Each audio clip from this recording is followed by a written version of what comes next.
Welcome to the Farmers Union Insurance pregame show. I'm Lauren Hill, and as always, I'm joined by Ken Oda and Evan Epstein, and we are getting you ready for Game 2 tonight in Watertown against the Watertown Shamrocks. So obviously, last night, y'all, we had a great 3-1 victory. This is y'all's first time in Watertown. We kind of talked about that yesterday. From what I could see watching it from home, the building seemed pretty packed, pretty loud. How was the atmosphere for y'all? It was good. They had a really good turnout, and from a broadcast perspective, our view wasn't the best, but the Toros helped us out, and they scored all three goals in the second period, so we were able to see all three goals very well. The building was very loud after the Shamrocks' first goal in the first period, but as Ken just said, the Toros adding on with three in the second, and there wasn't much reason for the fans to get loud after that first goal. Definitely a fun atmosphere and a fun environment, but the Toros did a good job putting a damper to that party. Would you say it's as loud as Mesa Arena? Do they have little noisemakers and things like that? I don't know that it was as loud as the Mesa. It was actually surprisingly quiet in the first when the Shamrocks had the lead. They went through some cheer practice during the first intermission, and it got a little bit louder. But the Toros after that didn't give them much to really make noise about. It's their first season. Even the fans need some practice once in a while. Ooh, okay. Well, that will lead us and to take us in to look at last night's game against Watertown. Let's look at the highlights. Here's the Farmers Union Insurance recap.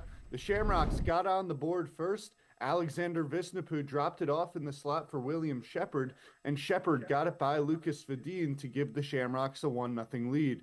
It was the first shot Svedin faced, and it would be the only puck that he let by all night. Watertown carried the 1-0 lead into the first intermission, but the Toros struck early in the second. Jack O'Hannison got a shot from the right wing, and the rebound went out to Jesse Yahala in the near corner. Yahala fired it in from a tough angle to tie the game up at 1. Then, just moments later, it was Gavin Middendorf making William Shepard look silly as he moved from left to right and tucked a shot over Phil Lashaw to give the Toros a 2-1 lead. John Small would have the third goal of the period for the Toros, whistling the puck into the top of the net. The Toros would hold the Shamrocks scoreless the rest of the way, partially in thanks to a pair of penalties that the Shamrocks committed in the third period.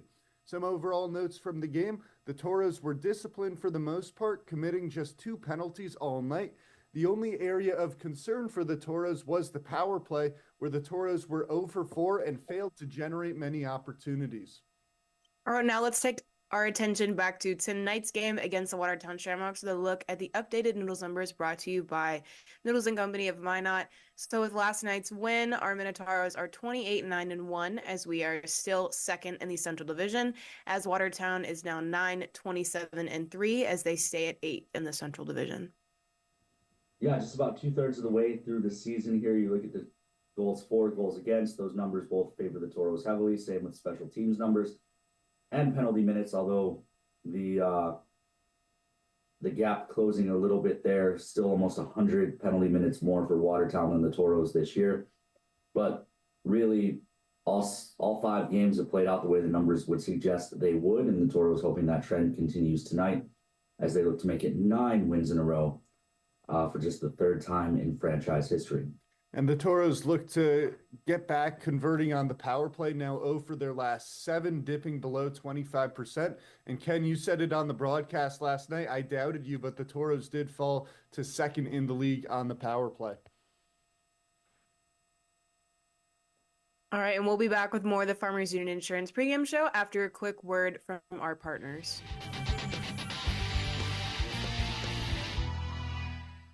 The puck, the net, the crowd, the moment, a chance to make history.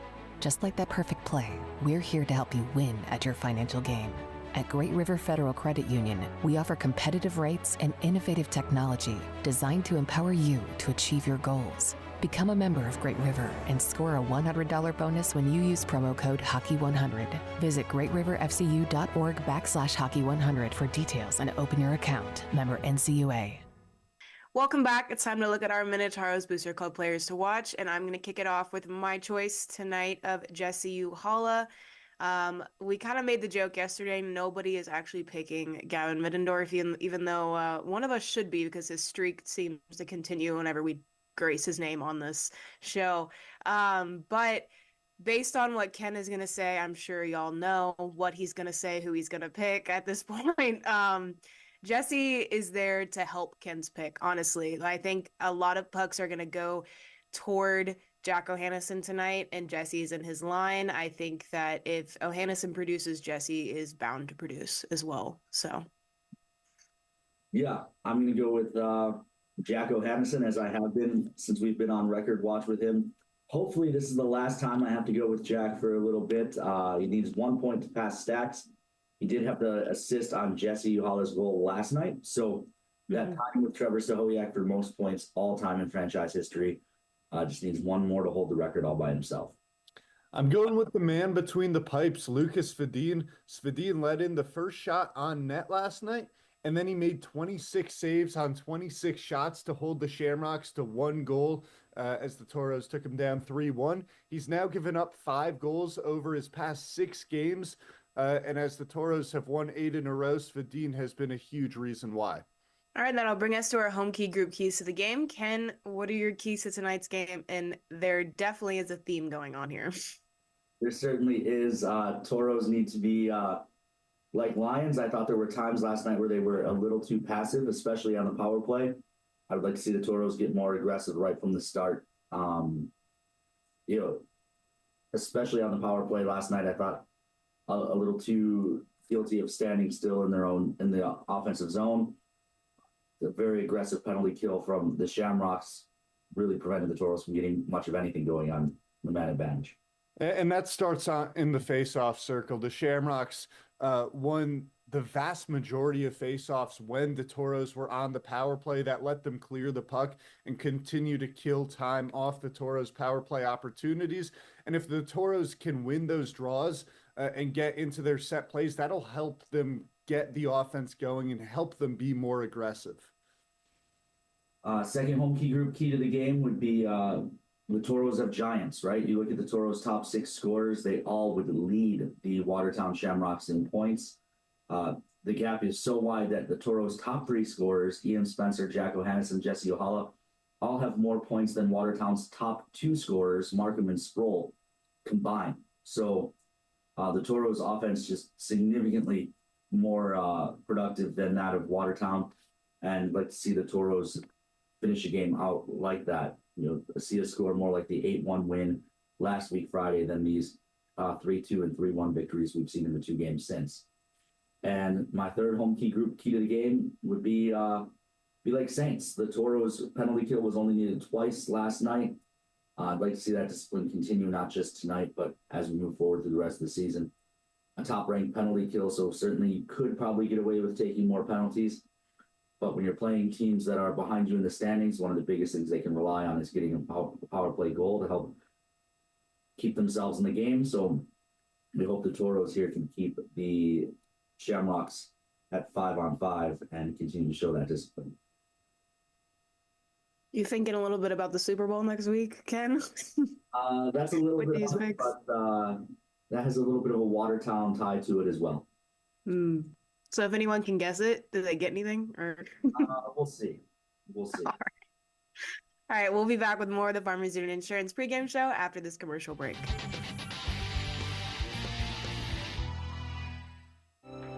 When you carry blue, you get a devoted team backing you up, focused on you and your well-being, making it easier and affordable for you to make health a priority. When you carry blue, you get a health plan that anticipates your challenges, that's helping shape the future of healthcare, with more helpful tools and resources so you can get the most out of your benefits and focus more on living your best life. Find your plan today. Blue Cross Blue Shield of North Dakota. Carry blue. Carry on. Minotauros fans, it's time to take out your phones and pull up the Toros mobile app for your chance to win prizes throughout tonight's game, starting with our 4 Bears Sportsbook over-unders. Our first one is total combined goals over-under 5.5. I'm going to take the under here, and this is more about the Shamrocks than it is about the Toros. Over the last 3 games, the Shamrocks have combined for just 4 goals. The Toros had 8 last Friday, then they had 3 goals the following Saturday, as well as last night. I just think the Toros are going to hold the Shamrocks to 1 goal or none, and for that reason, I'm taking the under. I'm going to go over here. I feel like an offensive explosion may be coming for the Toros tonight. Held to 3 goals each of the last 2 games. They've been averaging close over 3.5 the last all season long. So I'm expecting them to get at least 4 on their own tonight. Which, if they give up just 1 to the Shamrocks, then you're getting close to that over. So I'm going to take the over. Hopefully, we see another game closer to last Friday than the last 2.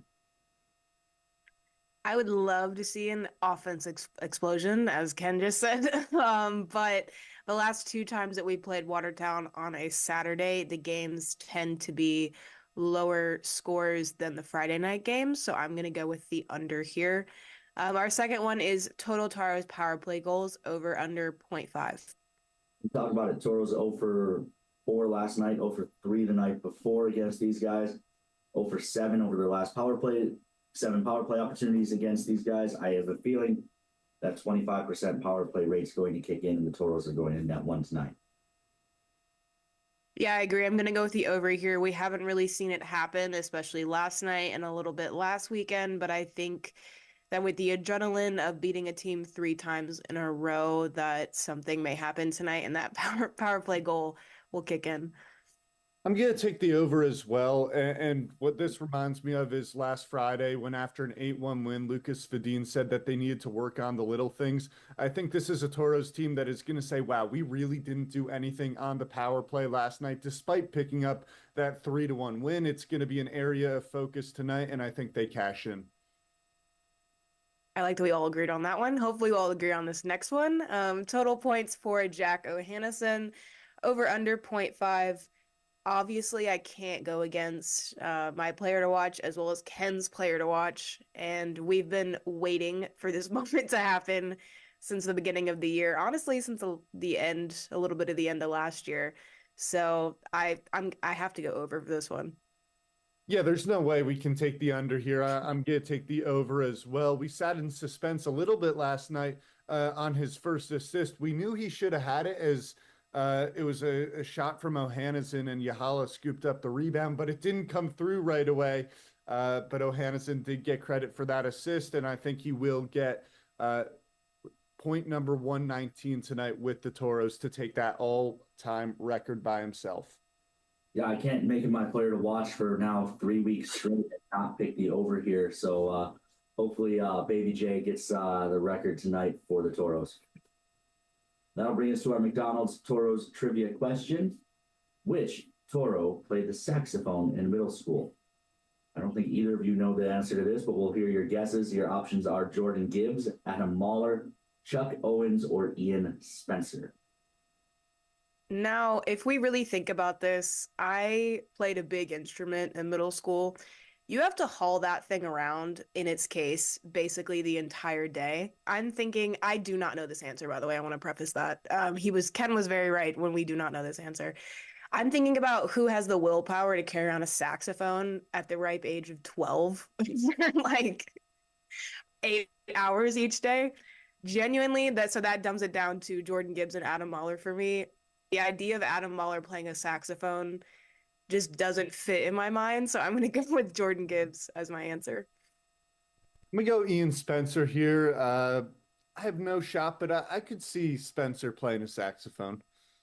I can picture all 3 of these guys wearing a fedora and sunglasses and just rocking out on a saxophone. So, or all 4 of these guys, I should say. So we'll see who the fans think it is, and we'll reveal the answer during the 3rd period or on the Farmers Union postgame show.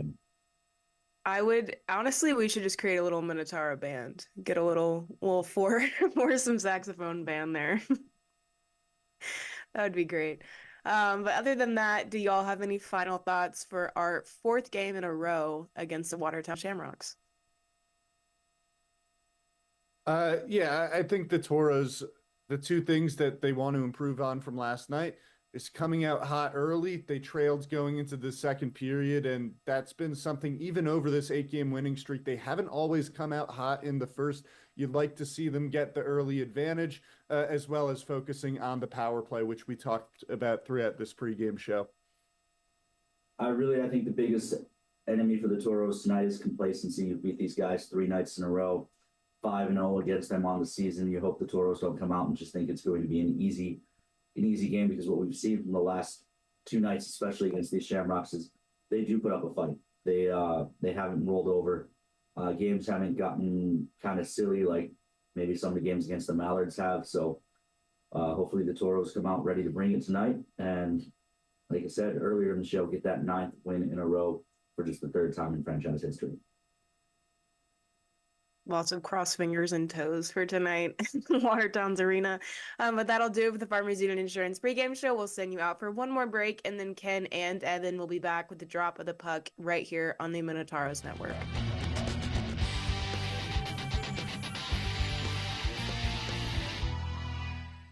We often think of frontiers as pages in a history book, a time gone by. But even in this modern world, there are new frontiers to conquer.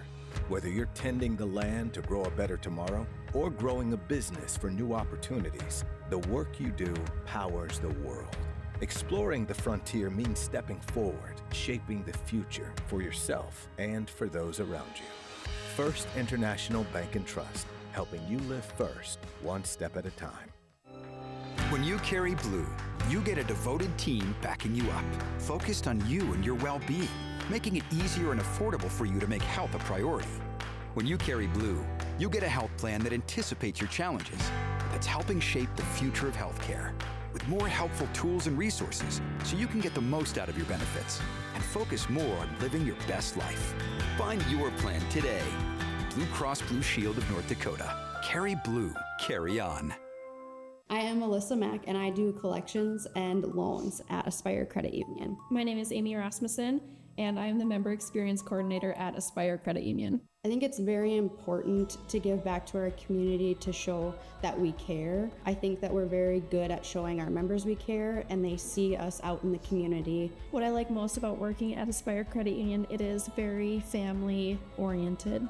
We feel like one big happy family, and Aspire knows that your family always comes first. I'll always remember when I first started. I showed up to work and my whole office was decorated in Mexican theme because I was going to be going to Mexico. I remember just being so shocked and so honored that they did that for me. I just think that's really special that Aspire allows us to develop those relationships with our coworkers. We do a lot of fun things. We have the best potlucks ever. Kind of brings us together, and everyone just kind of helps each other out.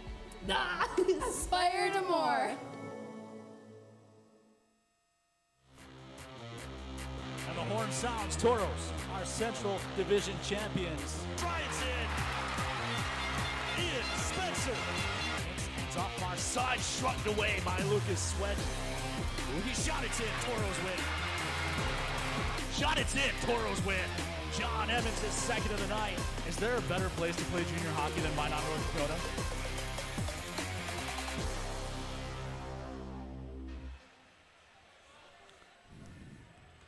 Welcome into the Prairie Lakes Ice Arena. You've got the Minotauros Network, NAHL TV, Facebook, and YouTube Live. As always, I'm Ken Oda. Evan Epstein is alongside. We're getting ready to bring you Toros and Shamrocks from Watertown, South Dakota. Toros on an 8-game heater. They'll be working left to right on your computer monitor, smart device, however you are tuned into the Minotauros Network. We are glad to have you aboard. Puck is down. We are underway here in Watertown. Toss to the near side, misses Jack O'Hannison. Sashayed into the corner by Lashot, I should say. Rung to the near side, giving chase is Billy Batten. But McKesh finds it first and rolls it out to neutral. Dumped right back in by Fleming. Toros touch up and pursue. But the puck is on the near side, it's Doobie. They move it to the far side, look to get out of their zone. Doobie kicks to the stick and then eventually pokes it into the Toro zone. Rice after it, sweeps it to the far side. Ginger has it there. Carries in below the goal line. Leaves back to the far side. It's taken away by Batten, who's immediately plastered to the glass and then taken down with a wrestling move Leads to a takeaway and an offensive chance, except for the good stick of Adam Mahler interrupts. Now, we talked about it all pregame show long. One thing to watch on this line is going to be Jacko Hannison, who currently is tied for the all-time record with points for the Toros at 118. Another point, and he'll have that record all to himself. Toros control.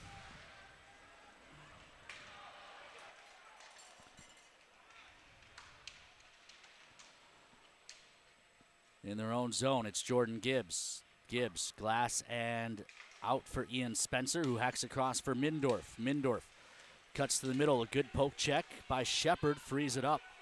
Talked about the poke checks yesterday from this Shamrocks team. Vishnapu looks across. He'll start up ice. Chartier turning in the Toro zone, watched by Jordan Gibbs, who had a 3-assist night last night for the Toros. Dumped in by Middendorf. Small up on the pressure while the rest of his mates change. Shamrocks gather and look to get out of their own zone. Doobie tries to hand off. It's mishandled, and now the Shamrocks have put themselves offside, so the Toros get to start up ice. This is Noah Gibbs. Gibbs lost the handle. It's kept by Ty James, who swats it in behind the Shamrock net. Owens couldn't find it. Neither could Perreault on the far side wall, and the Shamrocks able to jam it out to neutral. Perreault takes over there, gives to Ty James. Ty James ahead for Noah Gibbs, who chips it into the near side corner. The soft chip checks up behind the Shamrock net. And Doobie looks to carry out, watched by Jockums. He's able to chip ahead, however. Markham gives to gives to Borin, who, with the extra stick handle, put his mates offside for a whistle. 17:23 left to go here in period number one. Here's a look at our SRT Toros starting lines. Offsides brought to you by Affinity First Federal Credit Union. As you saw right there, Noah Gibbs all over the ice just like he was last night. The only thing Gibbs hasn't done with the Toros is put one in the back of the net, as he has struggled to score over his first handful of games. Dumped into the Toro zone. Mahler tries to poke along the wall, but didn't work. Boren able to keep the pressure on. Toros take it back and hold behind their own net. Mahler up for O'Hannison. He tried to tip it into the zone. It was broken up. Squirts free to the middle. Batten gains the line. Tries a shot that's gloved and held by the shot for a whistle. From Billy Batten. Got that one through traffic, but a pretty simple save there from Phil Lashaw. When you have that much velocity behind it, it's never that routine, and early on in the game, you never know when one might get by. Several fans checking in on social media. Wally Mock asks if football is still a thing during hockey season. Lucas Semstead from the Magic City. Danny Held, who said he was on the ISS last night, checking in from Middle Earth tonight. It's a lot of airline miles, as here's a shot save made by Swedes. And the Toros will turn it up. Nichols across for Sabulis, who mishandles, but support comes from Adam Mahler. Mahler will backpedal, tries the far side. Nichols uses his body to protect, and then rolls it into the zone. Can he chase it down himself? He cannot, and the Shamrocks looks to gain the Toro line. A floater that checks up behind the Toro net. Jordan Gibbs looks to get the Toros out. Hands off to Parker Newman, who dumps it into the near side corner. Toros peel off to change, except for Newman, who applies pressure. Tui couldn't find that and keep the zone. Now Small working against his counterpart in the 18 sweater, Gallo. Gallo looks to leave it behind the Toro net. It finds Ginger in the far corner. He upends Tui, but the Toros come out with the puck. It's ahead for Newman. Newman looks up ice for Spencer. Spencer, shot from a tough angle, gobbled up by Lachey. Lucas Vedin has been red hot for the Toros last night, making 26 saves, allowing just one goal, and that goal was on the first shot he faced. 21-7, the second most wins in the NAHL. Save percentage is also second in the NAHL, but what's most impressive about what Vedin has done is that he has played the second most minutes in the NAHL. So when you look atop the leaderboard in terms of stats, he has much more playing time behind those stats. For sure. Harder to keep the save percentage up when you are as active as he is. Draw to the right of Lashaw. One back cleanly by Small. Mindorf finds it. Carries around the zone to the near side corner. Out front, a quick one-timer doesn't go for Small. Lashaw able to grab it with the glove. A beautiful pass into John Small, found him right on the stick in front of the net. John Small leads all scorers in the head-to-head series between these two teams. 5 goals against the Shamrocks in 5 games played. In fact, this line for the Toros, Spencer, Small, and Mindorf, have combined for 11 goals against the Shamrocks through 5 games, and obviously that's a lot, but it really stands out when you consider the Shamrocks have only scored 7 goals against the Toros all time. So this line alone has beaten the Shamrocks for the Toros. Toss ahead for Mindorf. Mindorf tries to feather one through. Second try. The timing was off. Lashaw able to get it with the paddle. Rebound to the near side. Ty James down for Spencer. Spencer carries up the wall, then leaves for James. James looks into the middle. It pass hits Small on the skates and carry him to the far wall. Spencer tried to take it away, got his feet taken out from under him. Now they'll scrum in front of the Shamrock bench. John Small got tied up by Shepard, and now the puck lays under a Shamrock player. They continue to joust. It's getting physical here in the early minutes of the first period. Shamrocks ice this puck. They've changed their whole squad, so let's see if the linesman can find the right 5 guys in green to get back out on the ice. Icing brought to you by Minot's Finest Collision Center. You saw Ian Spencer up at the far point getting involved there. Spencer with a pair of assists yesterday. Now clocks in at 4th in the entire league in assists with 33. Get some more social media check-ins. The Brits checking in from home. The Spencers with their good friends, and I apologize if I say this wrong, the Swicks in New Lenox. Sally B and the Chicago crew. I think it's Sally B's birthday, if memory serves correctly. So happy birthday back in Chicago. Wally and the Mocs checking in. Sean Teskey. And then Danny Held asking if the scoreboard is still broken. Yes, the damage Ian Spencer did last night. The third period still evident on the big screen at center ice. This one flipped out to neutral after the Shamrocks win the draw in their own zone. Toros will have to regroup. Ahead to the near side and Jockums. Jockums from the red line chips it into the near side corner. Owens is the first to it. Tries to put it out front and never got through to Jockums. And now whistle goes as the Shamrocks net was dislodged during the Toros scoring chance in a shock of all shocks. And this was something that gave the Toros issues last night, particularly in the first period. A couple of scoring opportunities were eliminated. And another one right there as the puck was just floating through the slot. A few more social media check-ins. O'Hanny's dad and Aunt Dee cheering, hoping to see Jack break the record, as is Charles Wilburn. Shamrocks control in their own zone. Chuck Owens deflects the pass. It's taken away by Noah Gibbs, who floats it in behind the net. Toros pursue. Shamrocks on it first. Carter carries ahead. Chips it from the red line. Out of his net to play is Swedes. Swats it to the near side. Turned over and the shot went wide. Good hit delivered on the far side by Noah Gibbs. Toros failed to clear the zone, however. Doobie down the wall. Turns at the hash marks. Guides it back to the point and Boren. Boren finds a man in the corner. Throwing out front. Shot, it's in.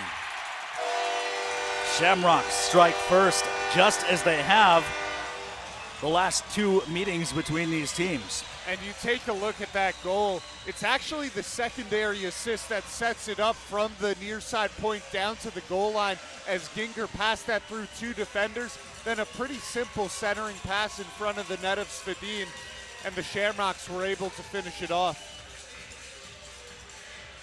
Here's another look. It was Boren who sent it down to the corner.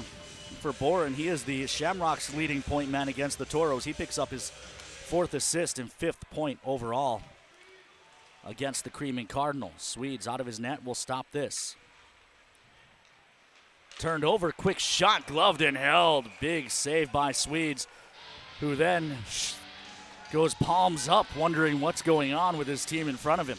Travis Lafleur rifled that one in, and for that opportunity to develop right off the drop after giving up a goal, that's a defensive breakdown right there by the Toros. More social media check-ins. Christine Wally cheering for a couple of former Oklahoma Warriors. Fleming for the Toros and Sproul for the Shamrocks. The Okesons are in Minot on NHL TV. Richies and Hyatts checking in from Fort Hyatt. The Coreys are in Glenburn. Billet Ray checking in from Minot. Puck jammed around to the near side. Yohala flips across. It doesn't find Batten. Fleming on the far side couldn't find the handle. Now it's loose in the Toro zone. Picked up by Yohala again. He gives to Fleming. Fleming across for Ohannesson. Ohannesson into the zone, delays. Then looks across. One-timer doesn't go for Fleming. Went off the hand of Noah Surgot in the slot. Now Fleming giving space. Looks to walk in. The shot is blocked. Mahler finds it. Looks across for Yohala. Yohala down to the corner. Ohannesson tacked to tape. Then he's met at the hash marks. Turns into a scrum. Puck squirts free for Yohala. Yohala had Mahler crashing down the slot and just flat missed him, and the puck will go all the way back down to the Toro zone where Swedes plays ahead for Mahler. Mahler failed to clear the zone. Lafleur with a shot blocked by Fleming. Another pass put through the middle. No one home on a redirect for the Shamrocks. They still go to work in the Toro zone, however.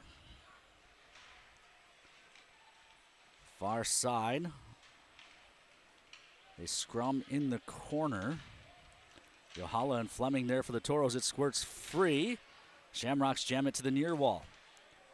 Adam Mahler in a big collision. Now Yohala working out to neutral. Vishnapoo. Gloves down to the stick as the Toros try to scurry fresh troops on the ice, but Mahler was trapped out. Long shot, that goes wide. Far side, Ginger. Ginger down into the corner. Bouncing puck. Quick turnover. Save made by Swedes on the turnaround try. Now Jordan Gibbs carries up ice. Finds Mindorf. Mindorf forced to turn. Feeds to the middle for Small. It's broken up. And then hacked out to neutral where Jordan Gibbs takes over. Clark dumps it into the near corner. Mindorf should be the first to this. He is. Puts it in behind the net. Wanted Spencer. Didn't connect, however. And the Shamrocks will counter. This is Doobie. Watched by Jordan Gibbs. Doobie. Sauces one weekly on net. That's swatted to the corner with a little bit of attitude by Lucas Sweding. Toros on the near side. Mindorf across to the far and Spencer. Spencer dumps it cross corner. Toros will peel off to change except for Spence. Owens tips that pass that was intended up ice. Big hit by Spence. And now the retaliation. Some Shamrocks run into each other. Turn over to Jockums, who can't finish. Good save with the left leg by LaShaw. I think the Shamrocks might have been distracted trying to get up against Ian Spencer after Spencer hit a Shamrock in the back, and that led the Toros to get out and give Braden Jockums a wide open shot from close range. Near side, Chartier flips it into the Toro zone. Back on it is Tui. Tui hands off on the near side. Sweeps it into the zone. Noah Gibbs up after it. His play back to the near side. Sproul cuts it off before it can connect with Jockums. Toros take it away. Sabulis rolls one on net, and the whistle goes. Media timeout. Here's a quick look at that last scoring chance for the Toros. Spence delivers the hit, and then you can see the puck just kind of worked itself free, and Jockums found himself alone. And a nice save there from LaShaw. I mean, Ken, you look at how the Toros have performed in the first period. Even on this 8-game winning streak, the Toros have only had the lead in 3 of those games at the first intermission as we take a look at the Minotauros' top prospect selections. Lucas Vadine, Adam Mahler, Ian Spencer, Jesse Yahala, and Jack O'Hanneson going down to play. And Cody Campbell will be coaching Team Gold. Fun for O'Hanneson, gets to go play in his home state of Michigan.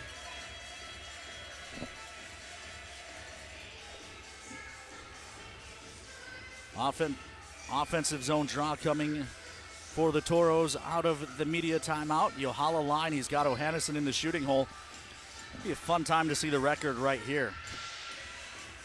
And the Toros need it as they trail by 1, but the Shamrocks took it off the draw. Chipped around behind the net. Toros pursue with 2. Far side, long shot that sails wide off the stick of Fleming. Mahler keeps it down the wall. Fleming gives to O'Hanneson. O'Hanneson turnaround shot is blocked. Picked up by Boren, but his pressure by Batten. Toros take it away. That would have been an onside play. The Shamrocks played it back into their own zone, but the linesman disagreed with my diagnosis, so the Toros couldn't touch that puck. Now Batten finds it. Starts O'Hanneson ahead. O'Hanneson delays, tries a shot. It goes just wide. Rebound to the far side. Batten can't keep it in the zone. Perreault in neutral, hands to Jordan Gibbs. Up the middle for Batten. Billy Batten picks his way through traffic. Has it poked away. Karam's in behind the net. Batten tied up there. They scrum behind the net. O'Hanneson digs it out. Banks back to the point. Perreault across for Jordan Gibbs in the middle on Yohala. Yohala delays with his shots. Deflected up and out of play for a whistle. Still 1-0 Shamrocks. Palindrome on the clock. 8:38 left to play here in period number 1. Toros looking to pull even.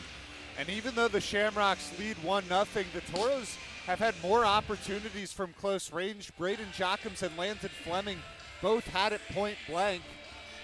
They've generated some good opportunities out of their 6 shots on goal. But the Shamrocks had the one that found the back of the net. Draw will be to the left of LaShaw. We've got some more fans checking in. Dorothy Small from Orland Park. The Cowitzes in Minot. The Neubauers are somewhere loose. Puck in front. And Newman couldn't get it to go. LaShaw out of his net. The Toros couldn't get it to the front. Davin Nichols had kicked it out in front into the slot. And that created the initial chance. And then the better chance was on the rebound. We'll take another look. Thanks.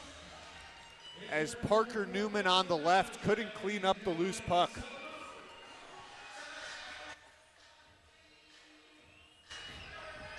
Meanwhile, Paul and Susan Zielikowski checking in Deming, New Mexico. Quick shot off the draw for Nichols, goes in! Nichols off the draw, a turnaround, no-look shot, finds the top corner in the Toros. Just goal number 4 on the season for Davin Nichols, and it comes at a huge moment. Davin Nichols has been very physical with the Shamrocks all season long, and you think that might be a little bit demoralizing to that Watertown sideline. Well, and if you're Watertown, you got to take into account we haven't even gotten the Middendorf goal yet tonight, so you know they're going to need at least 1 more, or 2 more if they're going to hold on. What a shot, though, by Nichols on the turnaround try, and you can't fault LaShaw. I mean, Nichols had his back to the goaltender until the last moment. Toros dump it in off the draw as we restart play. Kept at the point, only for a moment, and now the Shamrocks go the other way. Vishnupoo hands it off. They try to give it back to him, but Ian Spencer, who was covering for a defenseman, was able to break it up. A float in is blocked away by Swedes, and now the puck's out to neutral. Spence tied up with a Shamrock. Meanwhile, Tui drives the zone. Tui trying to cut to the front. It was broken up nicely by Boren. Boren throws it up and out of play, and with 7:30, they didn't stop the clock. It's still running. The clock is still running. It should be around 7:30, but meanwhile, the clock is still running.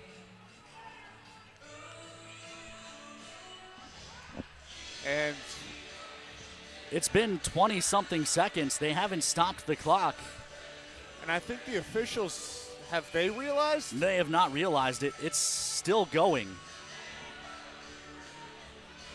Ken, I think you're the only person in I'm the this only person in the arena building who's realized that this. was on this. It's And been now- over 30 seconds.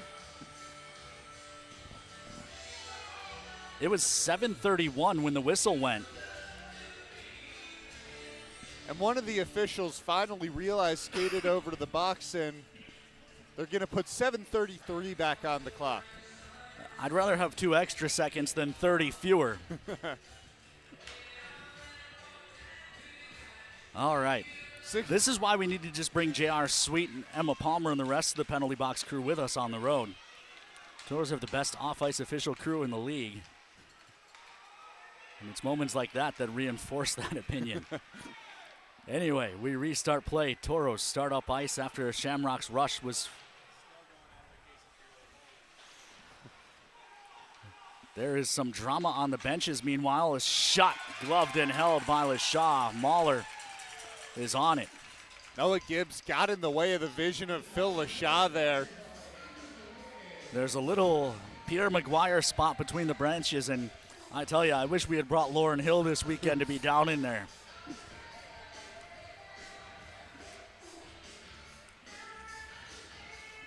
Gibbs was trying to tip this one in. Doesn't look like he got his stick on it, which allows LaShaw to get his glove around the puck.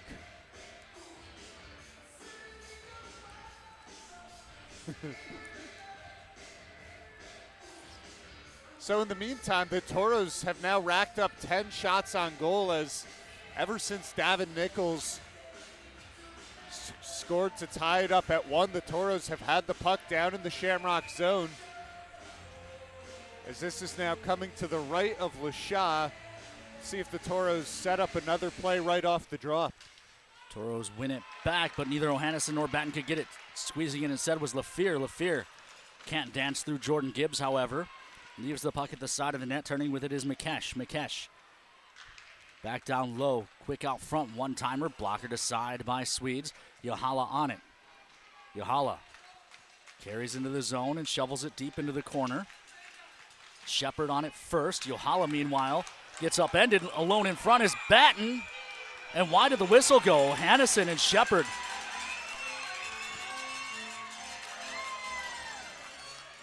I mean, that whistle just took away an opportunity for the Toros. I imagine they're going to call the penalty on Ohanison as well, and that's why, but both Ohanison and Shepard were engaged, though. But once the penalty on Ohanison is called, the whistle should go because the Toros had the puck. As we get another look. Oh, Shepard just cross-checked Ohanison in the face. There's already a penalty coming on. There was already a penalty coming on the tackle of Yohala. Then Shepard turned around and cross-checked Ohanison in the face. Ohanison did engage afterwards, so I get calling the matching penalties there, I suppose, but.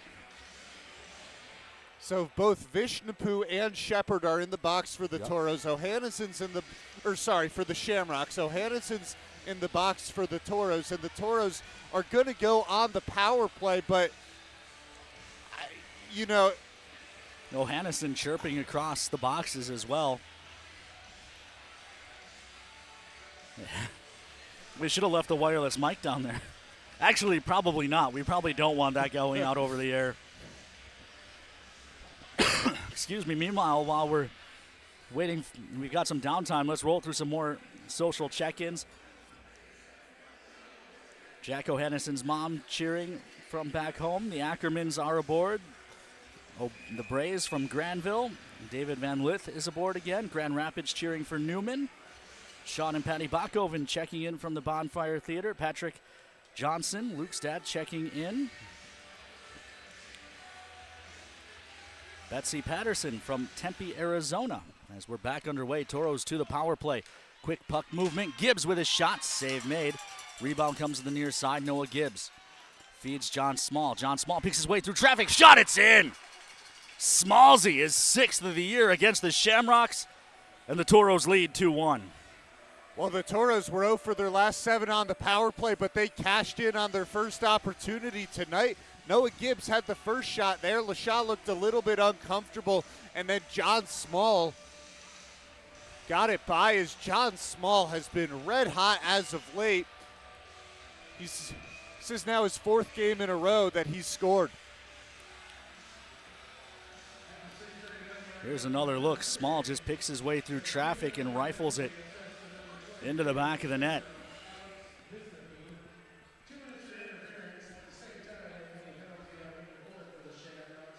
And now they finally announced the penalties here at Prairie's Lakes Ice Arena, but by the time they announce them, the men are out of the boxes. The Toros have already got on the board. O'Hannison and Shepard do so off to serve their full 2 minutes. As the Toros hoist that out to neutral, are they trying to take out the other side of the scoreboard too? Good keep at the point by, no, apparently not a good keep at the point by Fleming. So the Toros had to back off. That allows Gardner to take over. Dumped in, cross corner to the near side. Swedes out of his net will stop that. Hands off to the near side and Mahler. Mahler up ice for Middendorf, who hands off near side. Small. Small looks back across for Fleming. Shot save. Rebound tapped home by Spencer.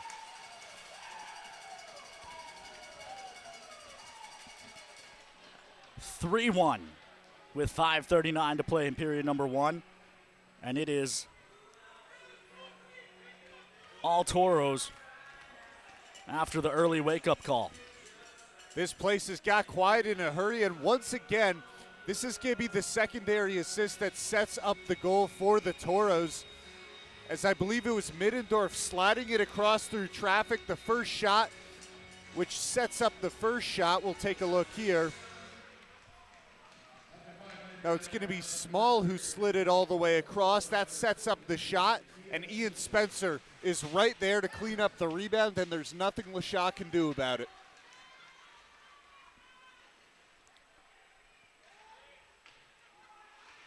Shamrocks dump it into the Toro zone and go to work. Tui with a hit on the near side. Puck thrown in front. Doesn't connect.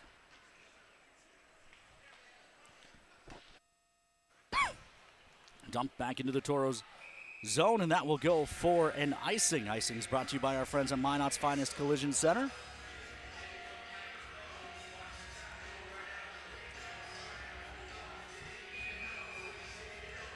Well, we already have one of our over-under answers. We haven't locked the Four Bears Casino over-unders yet.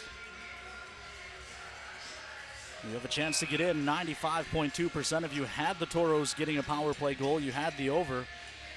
So just about everyone's still alive in our Four Bears over-unders. Far side, Shamrocks jam this out to neutral.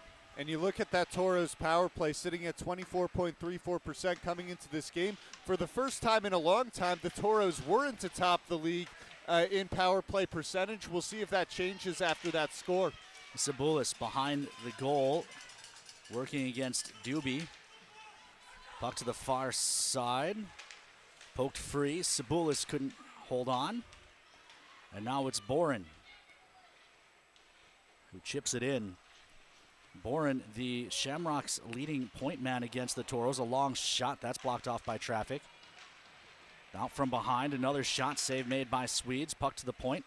Long shot through a screen, gobbled up by Swedes, who holds on for a whistle. 4:14, a palindrome on the clock as I finish my thought. Boren, the leading point man for the Shamrocks, now has 5 points in 6 contests, 1 goal, 4 assists, but the Shamrocks have yet to have a player with a multiple point game against the Toros this year. And that's because they just haven't been able to put up enough goals to get someone with a multi-point game. They had 2 goals last Saturday. They had 1 last Friday, 1 yesterday. The Shamrocks just haven't been able to put up much offense against the Toros. Do we have another look at the last goal for the Toros? I think we had to cut away from the replay to rejoin play live. Let's see if we can get... or at least we had to cut away on the social feed because play had restarted. Let's see if we have another look at Spencer's rebound goal.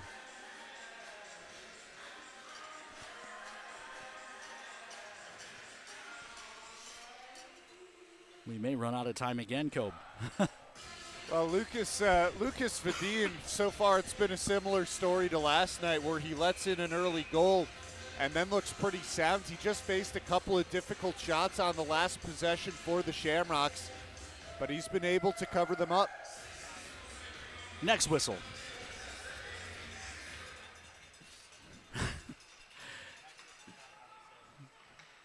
This is flipped ahead on the near side. Can Mindorf win the race to it? He does, but then he shot it up and out of play. Here's another look at that Spence goal. We promise.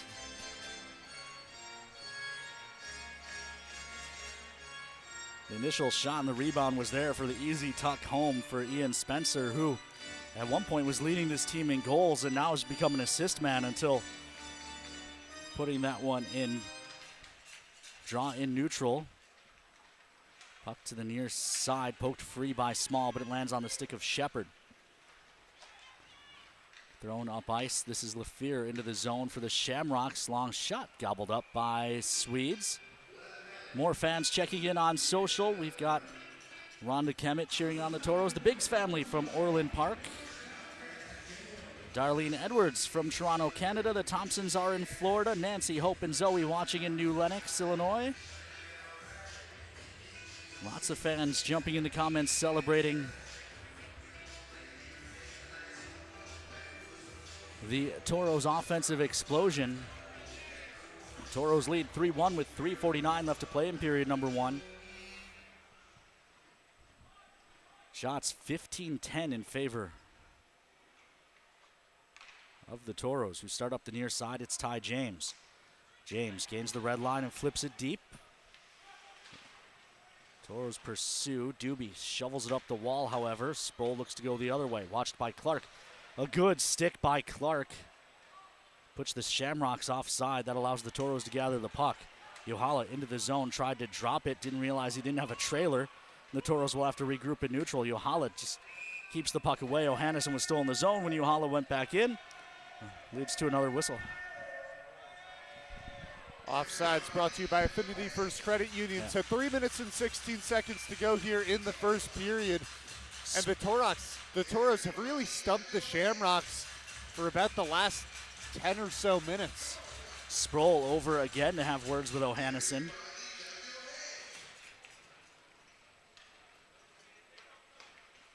Yeah. He's about to become the franchise's all-time leading point man.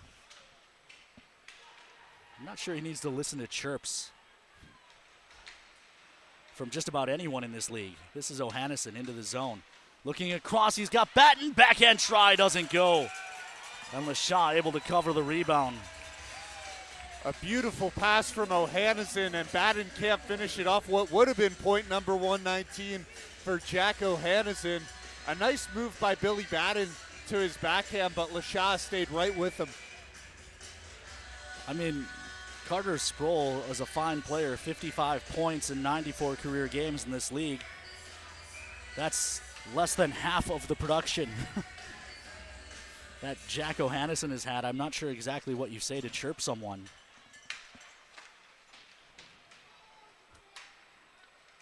This is into the offensive zone for the Shamrocks. Puck behind the Toro net. Awkward collision. Gallo able to come out with it. One-time try blocked out front by Jordan Gibbs. Jordan Gibbs then shovels it ahead. Elbows starting to fly for the Shamrocks. Perhaps some frustration or ill-mannered attempts at intimidation. This dumped into the Toro end. Swedes hands off to Gibbs. Gibbs ahead. It's Jockums. Jockums has it poked free, but it goes right to Tui. Tui up for Noah Gibbs. Drops to Jordan Gibbs. No relation, as this is swept in.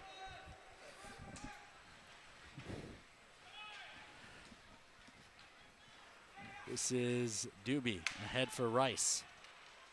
John Small coming on, pokes that free, but it goes right back to Rice. Shot save made. Rebound loose in front. Swedes gets over the top, and now we've got more pushing and shoving. Are they going to call any penalties? Behind the goal line, it was John Small and Justin Bartley exchanging some words, but they're taking Adam Mahler for some reason.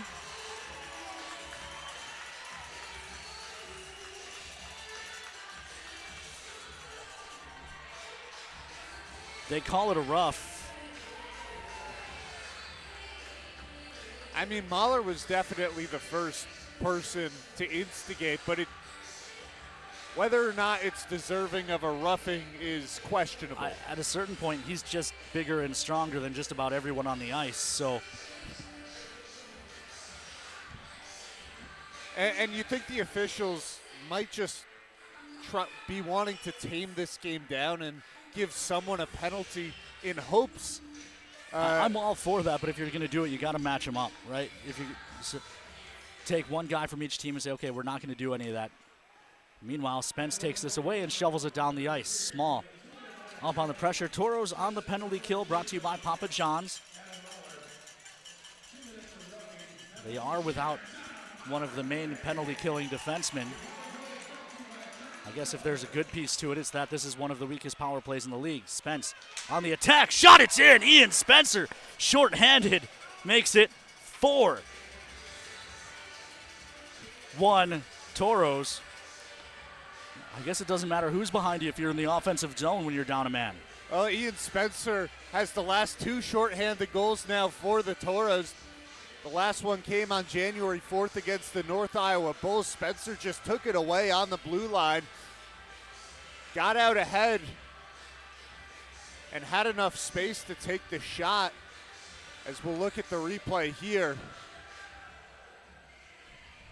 Small got it to Spencer. Small with the takeaway in the neutral ice, and then a tough angle there from Ian Spencer as it looks like it went through the 5-hole of LaShaw.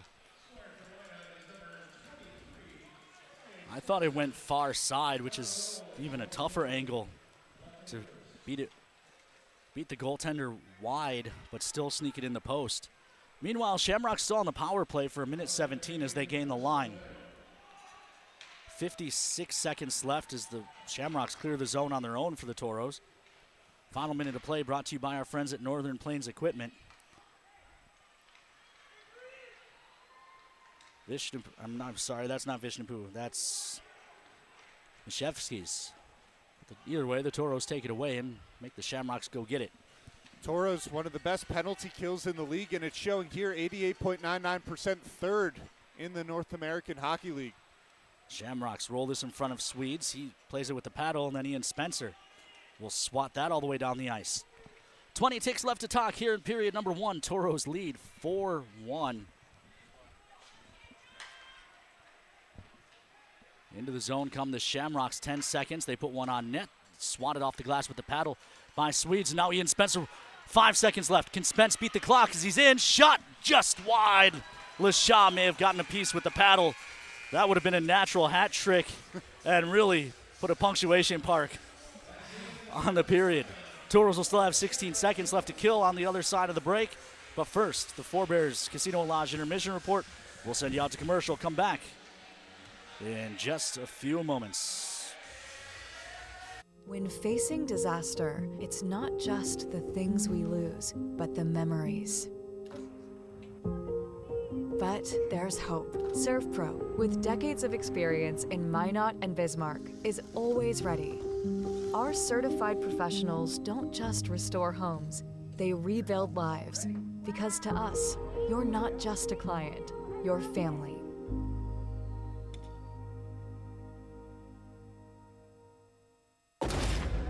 If RPMs raise your BPMs, if the open road is an open invitation, then get up and go. Go turn some heads. Go turn a wrench.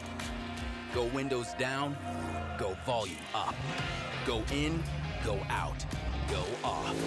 Napa has America's largest network of parts and care, here to keep you firing on all cylinders. Circle Sanitation is a locally owned family business providing quality waste hauling services since 1980. We provide service to residential and commercial customers, as well as roll-off service for large projects and construction sites. We are dedicated to providing excellent service at competitive prices without deceptive contracts or hidden fees. For more on what Circle Sanitation can do for you, call us or visit circlesanitation.com. Welcome back into the Prairie Lakes Ice Arena for the Forebears Casino and Lodge Intermission Report. We've got Evan Epstein down at ice level with Ian Spencer.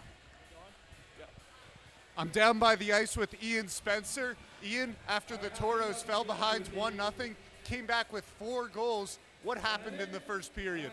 I think we just didn't start our best, and we kind of just had a lot of belief, and the rest came with it. We just got 40 more minutes to do the same thing. Ian, you had 2 of those 4 goals in the first. Take a look at that shorthanded opportunity. What was your mentality as you took that puck on the blue line? I mean, the chemistry with Smallsy, I knew he was going to be there and kind of deflect the puck and try to get a shot on net. You almost had your third at the end of the period. What was going through your mind on that play? I mean, the puck was rolling a lot. I was just trying to get a shot on net. Probably should have went backhand, but it's all right. Thanks, Ian. That was Evan Epstein with Ian Spencer down at ice level. We will send it out for another commercial break. When we come back, the rest of the Forebears Casino and Lodge Intermission Report here on the Minotauros Network. Hi, I'd like to add my new motorcycle to my insurance policy, please. Greetings. Is it a moped or unicycle? No, it's a motorcycle. Unicycling enhances core body strength. No, it's a motorcycle. It has 2 wheels, a seat, handlebars. Does it have rocket boosters? Can I speak to a live agent? Impossible. All agents have been neutralized. At Farmers Union Insurance, technology is important, and so is finding the best options for our clients, person to person. Farmers Union Insurance. Local agents, more options, great rates.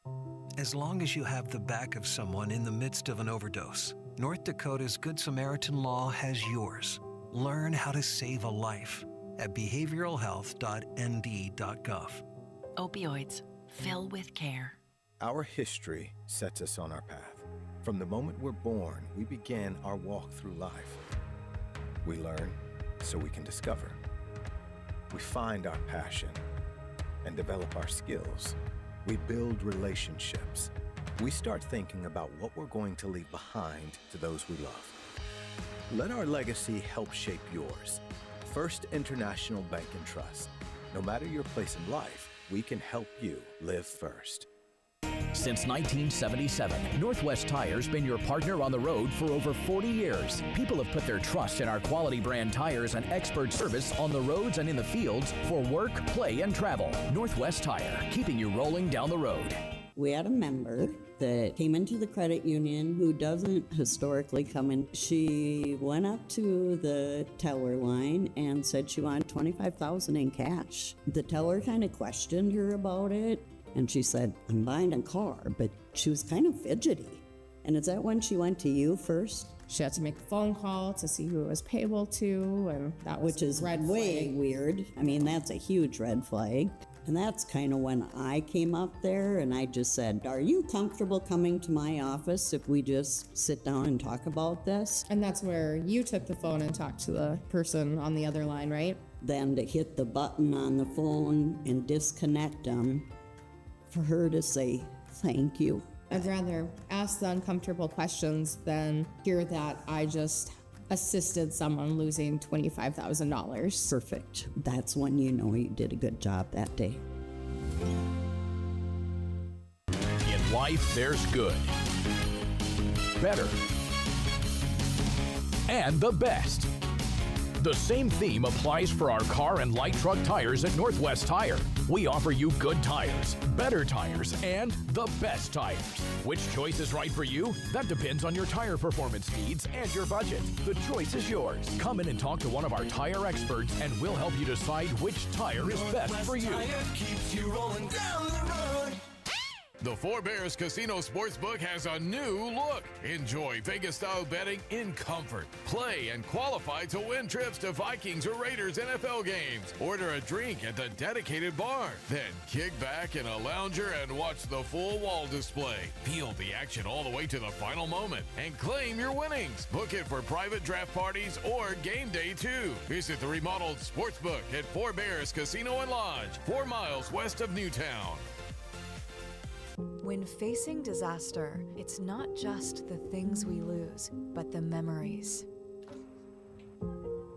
But there's hope. ServPro, with decades of experience in Minot and Bismarck, is always ready. Our certified professionals don't just restore homes, they rebuild lives. Because to us, you're not just a client, you're family.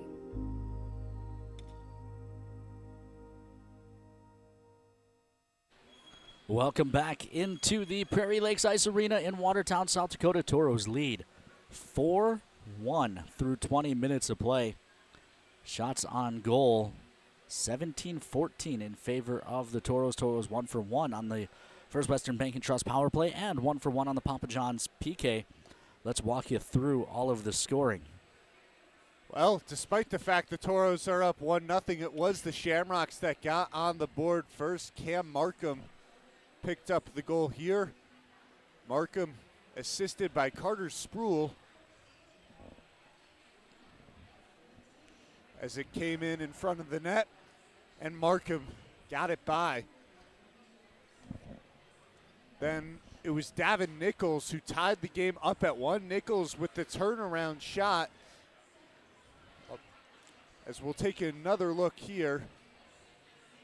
Nichols' turnaround shot got by Phil Lashaw. That tied it up at 1. And that's when the floodgates would start to open up. As it was John Small with a goal for his 4th straight game. As it comes through to the near side. Small got it in, and the Toros took a 2-1 lead. Then later in the period, 14 minutes and 20 seconds into the first, Middendorf going up for John Small. Small gets it across the ice. A shot comes in, and Spencer there to clean up the rebound. That was his first goal of the period, and Spencer would strike once again with just 1 minute and 21 seconds to go in the first.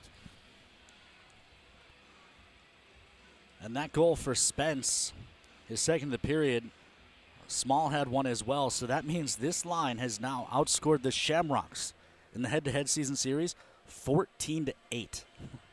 And you look at the plus-minus of some of the guys on that line. John Small coming into this game had a plus-minus of plus 32, which ranked 2nd in the league. Ian Spencer at plus 27, which ranked 5th in the league. And these guys are just piling on. Yeah, really. I mean, I don't know what has gone on with the Toros that they've needed that kind of wake-up call at the start of these last 3 games. They take the first punch, but after that, it's been all Toros all night long. And tonight, it took even less time than usual for the Toros to push back. And I don't, if you're a Shamrocks fan, it has to be a little bit demoralizing. You come out, you so hot, get the first goal, and then just see the Toros run roughshod over the team the rest of the way. I imagine we'll see some pushback again. I also worry that we've started to see some frustration from the Shamrocks, and for the Toros, at this point, there's still a larger goal, right? You don't want to see guys get hurt. You don't want to see guys get suspended. So, as much as I'd like to see the Toros pile on, I think in the next 40 minutes, the goal is protect the lead and then protect yourselves. And I think that happens sometimes, especially when you play a team 4 games in a row, right? You look at, not even looking at last Friday, the Toros blowout win, but the last 3 games, including tonight, the Shamrocks have had leads at some point in each one of those games. They've been in it at some point, and then it's frustrating to kind of see those games slip away from them, as it has already in just the first 20 minutes of this one. And Ian Spencer had a chance for a second shorthanded goal on the same penalty kill at the end. Would have given Spencer a hat trick, and talked with him about it. You know, a little disappointed, but how disappointed can you be when you go into the locker room up 4-1? Yeah, and I will say, you know, we've piled on the Shamrocks a little bit these last 4 games, not, you know, on the broad as far as the Toros have just outclassed them, and that's going to be the case for an expansion team. I will say this is our first weekend down here, and no matter how the rest of this game goes, I've been impressed by the atmosphere in this building, the attendance in this building. It is pretty much packed again tonight, and you know, we picked on them a little bit trying to have their cheer practice last night during the first intermission, but you know, that's what, you know, Toro fans, I'm sure longtime Toro fans remember the early days in Minot as you're trying to build traditions among your fan base, and I think they've got a good thing here, and I hope over the next few years you see this franchise develop and give this fan base the success it deserves, because right now, you know, this team only 9 wins on the season. It's been a tough go, and to be this late in the season and only have 9 wins and be sitting in last place and still have this kind of atmosphere, very good work by their front office, very good work by the community to support this team, and hopefully this team will be able to bring them some wins and, you know, finish maybe second place in the division to us at some point, but we still have to catch the Bobcats this year. Yeah, and they've set it up very well, right? And there's a reason that they're packing this place. It's a testament to the job that the front office has done, getting them ready for season number 1. Ken, like you said, in season number 1, the play on the ice is always going to be a little bit lacking. They're not going to come into probably the toughest division in the NAHL and jump into the playoffs in year 1. It's going to take them a little bit of time, but the atmosphere in the building, it has been great, particularly when the Shamrocks have started hot. Now it's quieted down a bit since then, as the Toros have just tacked on goals. But it's been a fun place to watch a couple hockey games. For sure, and I know teams are always in a tough position when they do join the league. They get approved the year before they start play. I've often wondered if maybe teams wouldn't be a little bit more successful if they got approved and then waited an additional year to start. I mean, the Shamrocks got approved at Top Prospects last February. By that point, teams can start signing players to tenders in November. So you're already 3 months behind everyone recruiting, and everyone else already has returning players as well. So it puts teams in such a tough spot. And you look at the Mallards, they didn't get approved, I think, until the spring meeting. So they were, you know, I think April that they got approved. So, you know, and before you can even start recruiting, you have to get a coaching staff, you have to get a front office, you have to do so much. So by the time you're actually recruiting players, not only are all your opponents have returning players locked in, but they've already picked through the top prospects guys that they wanted to tender, and they've got their draft board built. It's just such a tough job to get into this league and get in and have success in year 1. So, you know, hopefully a full season under their belts, the Shamrocks will, you know, with this kind of community support, I don't want to speak for their front office. I don't know for sure, but they shouldn't face some of the financial obstacles that other teams do. So, you know, hopefully they'll be a good opponent here in years to come. Yeah, and there's 2 sides to that coin, right, of wanting to wait an extra year. But at the same time, I think everyone's excited. As soon as you hear that you're getting approved for the NAHL, you want to go jump right into it. That was a part of the reason this building was built, right? Prairie Lakes Ice Arena was because there was going to be an NAHL team coming to town. And so it's exciting news, and they want to jump into it. But like you said, from a play on the ice standpoint, it might make sense to wait the extra year. But when you get fans in the building like this, I'd say overall, no matter what the record is, it's a job well done year 1 for the Shamrocks. Let's take a look at out-of-town scores before we get out of here for a break. Looking at the scoreboard around the league tonight, first day of February, Rochester up 4-0 on Maine. That's in the third period. Third period in Johnstown, the Tomahawks have a 2-0 lead on New Jersey. Janesville trails Springfield in the capital of Illinois 3-2. That's in the third. Danbury a 3-2 lead on Northeast in the third period. Elmira trails Maryland on Old Bay night 3-0. Philadelphia 2-1 lead on New Hampshire. That's in the second. St. Cloud up on the Mallards 1-0 about halfway through the second. Wisconsin up 2-0 on Chippewa.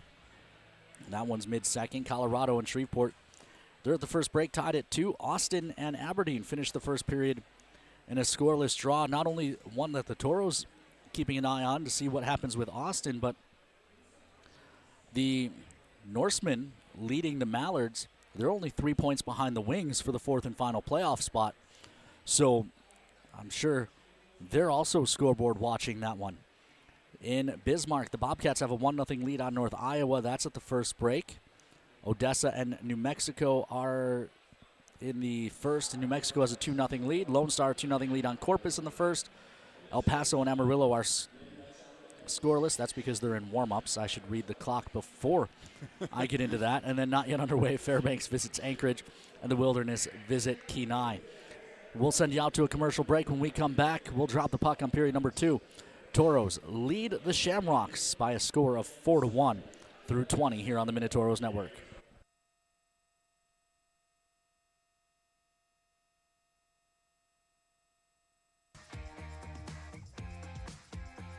At Northwest Tire, we have tires for everyone.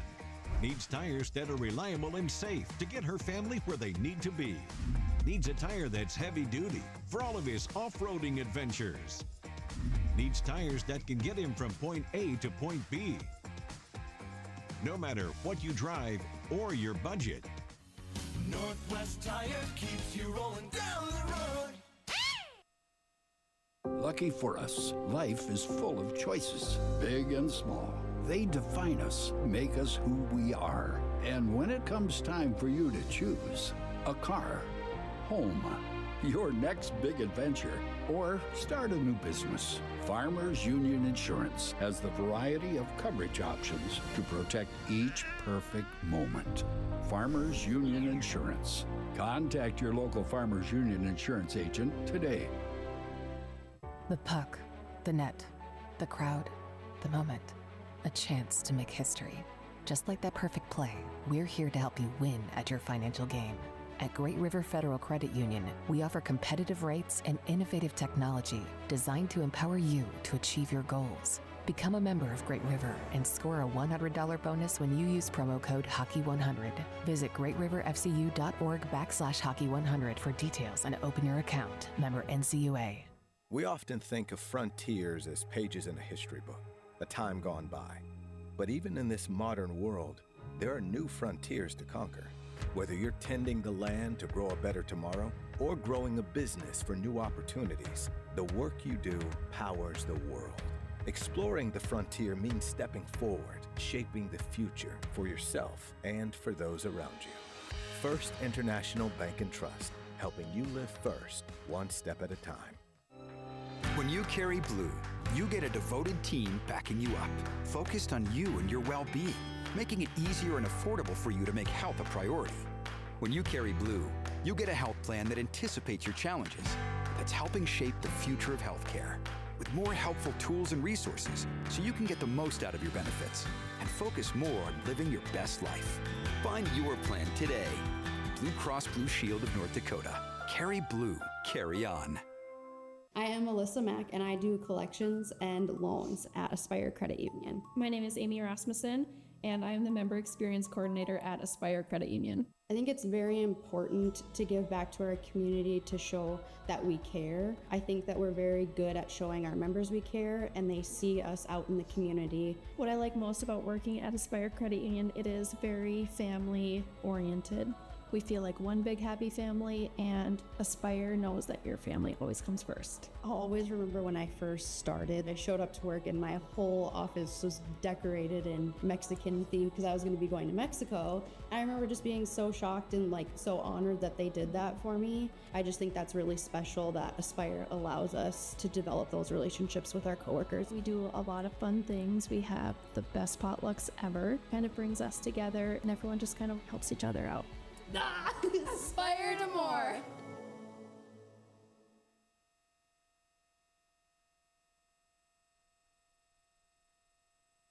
Welcome back inside the Prairie Lakes Ice Arena as we get ready to start period number 2. Toros lead by a score of 4-1.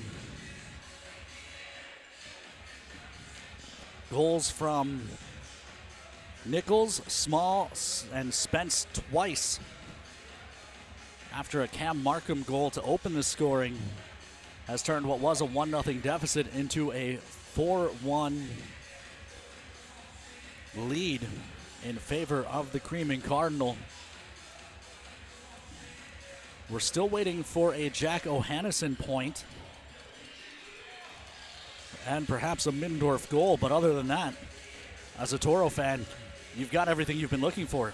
Yeah, and 2 of those goals came on special teams, one of which came on the power play, one of which came on the penalty kill, as Ian Spencer, with a minute 21 remaining in the first, got one by short-handed, and now the Toros still trying to kill that same penalty to begin the second period. 16 seconds left on the kill, and it is Spencer's unit back out there. Yeah, Spence and Small out for most of this penalty kill, helped, of course, by having the intermission.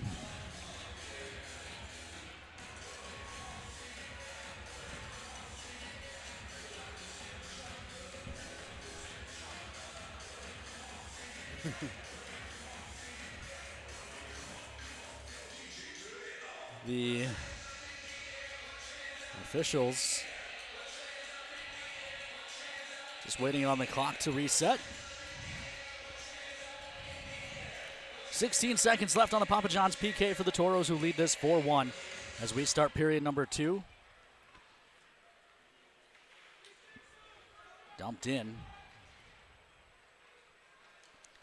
to the offensive zone. Shamrocks gather, and they'll start up ice.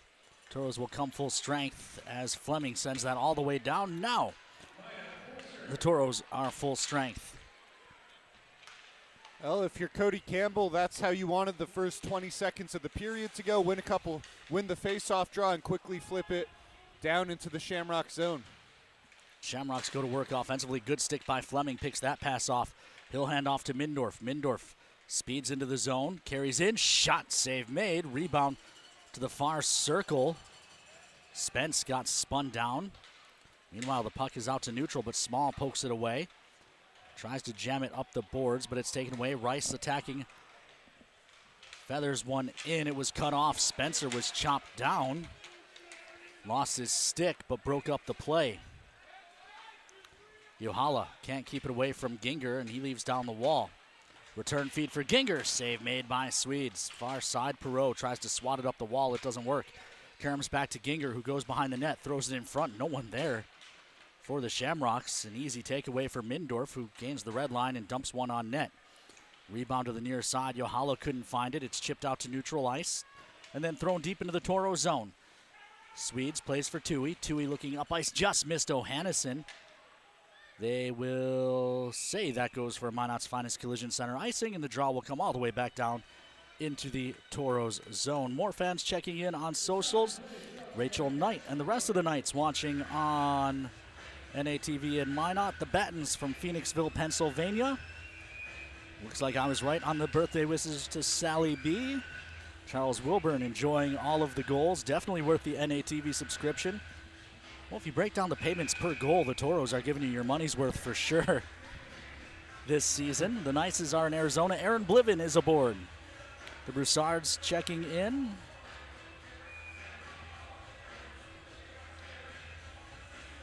Braden, too, is aboard. Wraparound try doesn't go. Swedes able to shut it down on Carter Sproul, and the Toros, Ohannesson rolls it out to neutral. Well, the Toros had won the draw, but Sproul got around to the puck and had the try by the near side of Lucas Fedin. Interesting play off the draw. That dump-in attempt by the Shamrocks hit their own man Boren and Karam to a turnover. Ty James shanks the one-time try to the near side wall. Yohala behind the net trying to feed Ohannesson. It's broken up. Batten gloves it down to the stick. Leaves for Tui. Tui holding, tries a long shot. It's blocked into the rafters for a whistle. The Smetnellis crew watching out at Metagoshi. Toros fans talking about the attendance here. It's been fantastic all season long, and another packed house here. Like we were saying during the intermission, love to see this team become worthy of the fan support that they've gotten.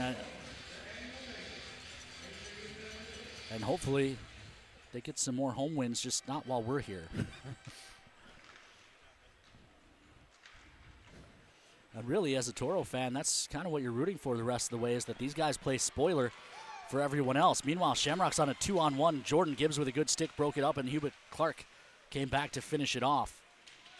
Clark at the side of the net, help from Jordan Gibbs. Up ice, Owens feeds Noah Gibbs. Rolled on net on a cover by LaShaw. And Ken, you mentioned that you hope the Shamrocks play spoiler the rest of the way out, and they look much more capable of playing that role than the Minnesota Mallards do this season. The North Iowa Bulls can also be a spoiler. We saw them pick one up at Mesa Arena. Obviously, that's not the team you hope to see the Bulls upset. But these are the two teams that can pick away games from the Bobcats and the Bruins.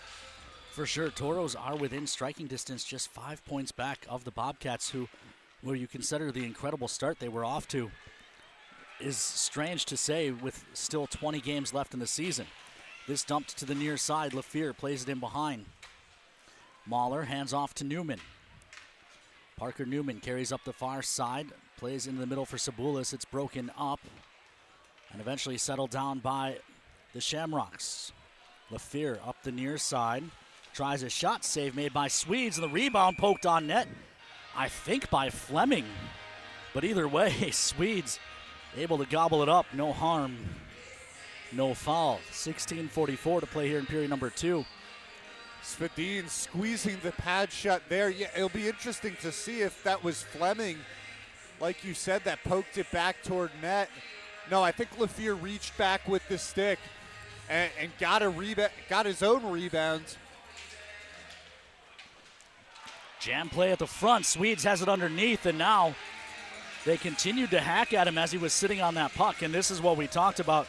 You don't want to see tempers flare to the point that someone possibly gets hurt, and you definitely don't want to see any harm come to Swedes after he's already got the puck covered.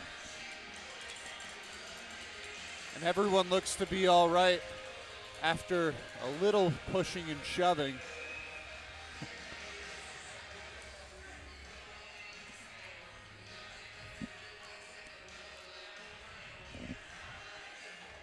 Heather Kowitz says it's new Gibbs and old Gibbs. This rolled on net. I don't know if anyone caught my Die Hard reference in the first period, but I suppose making references to movies that came out in 1988, I think, are not exactly pop culture anymore. As that goes out of play. Did that go off the scoreboard as well? Well, I thought it went off the side of Billy Batten's head as Batten just took a shove there from Gallo. I don't know if it went up off the scoreboard. Either way, we'll have a draw at center. Billy Batten not thrilled. The rafters are low here, and that scoreboard hangs even lower, and that's why you saw Ian Spencer. You can still see the damage from Spencer. Toros control the draw. This is Batten in for Yohala. Tries to feed Ohannesson. It's cut off. I imagine that's going to be the theme of this line for the rest of the night as long as the Toros are up 3. Yohala dumps this in. Ohannesson finds it on the far wall. Punches it back in behind the net. Shamrocks are on it, and they throw it out to neutral. Crisscross play. Shot coming from the far side. Deflects up off the front of the mezzanine with a loud thud. And much like the mezzanine in Minot, this one right over the edge of the glass, and fans. You can, there's the there's a look scoreboard at up the there. damage from Ian Spencer on the penalty kill last night. I think we prefer his penalty kill damage tonight, where he scored shorthanded, to that penalty kill damage that he did. But well said. I don't know the Shamrocks. That's a tough question. Would you rather he break your scoreboard trying to get it clear, or break your spirits with a shorthanded goal? This is a pass for Spencer. That was off the mark. Can Mindorf save icing? He does. Mindorf wins the race to this puck and controls. Mindorf forced out to neutral. He couldn't quite settle that puck down. Vishnupoo forced him out to neutral. Now Mindorf winds it up. Carries ahead with speed. He's done a full 400-foot lap. And now a quick one-timer. That goes wide. Rebound picked up by the Shamrocks. I wish we had the ability to have the NHL-type tracking. Mindorf probably skated 500 feet already on this shift. Meanwhile, Shamrocks go to work in the offensive zone with a high cycle. Shot blockered away by Swedes. And now Mindorf gains the red line and understandably dumps this one in and goes for a change. And then got dumped in front of the bench. Now penalty coming as Spence got tackled on the near side. And Mindorf is definitely shaken up. Did he get hit or did he go down on his own? Gavin Middendorf was limping toward the bench, and that is the last player you want to. You don't want to see any player hurt for the Toros, but with what Middendorf has done for the team in the short time that he's been here, has been absolutely incredible.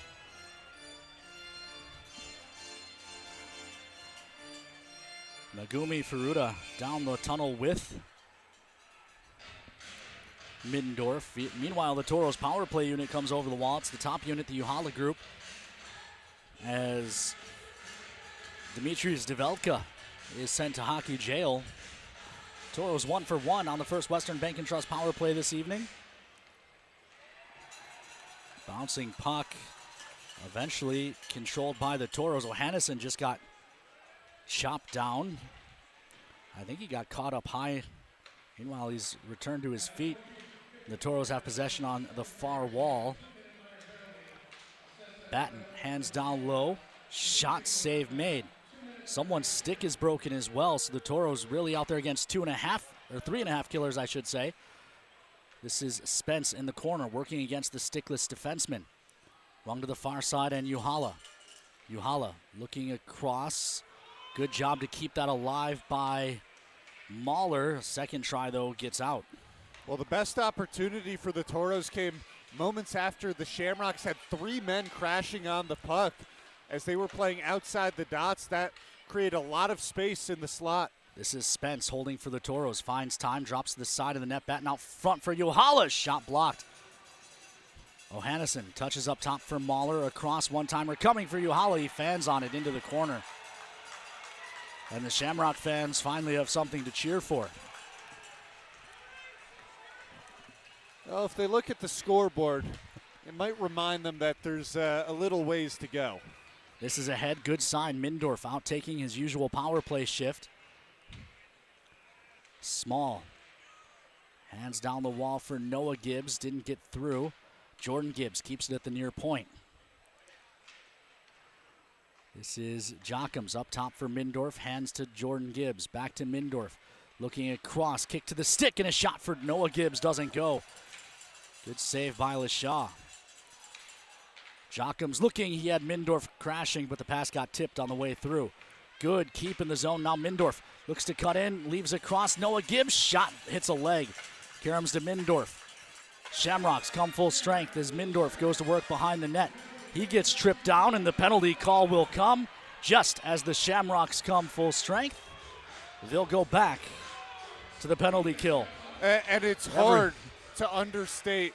Sorry about that, Ken. It's hard to understate just how important it is that Gavin Middendorf got back out on the ice right after hobbling into the bench. You hope that that's just kind of a stinger he took to the knee where you bang your knee up against the boards and it kind of buckles you for a moment. But he was out there for full force setting up Noah Gibbs on a couple of shots. Gibbs has had so many opportunities this series, but he just can't get one through.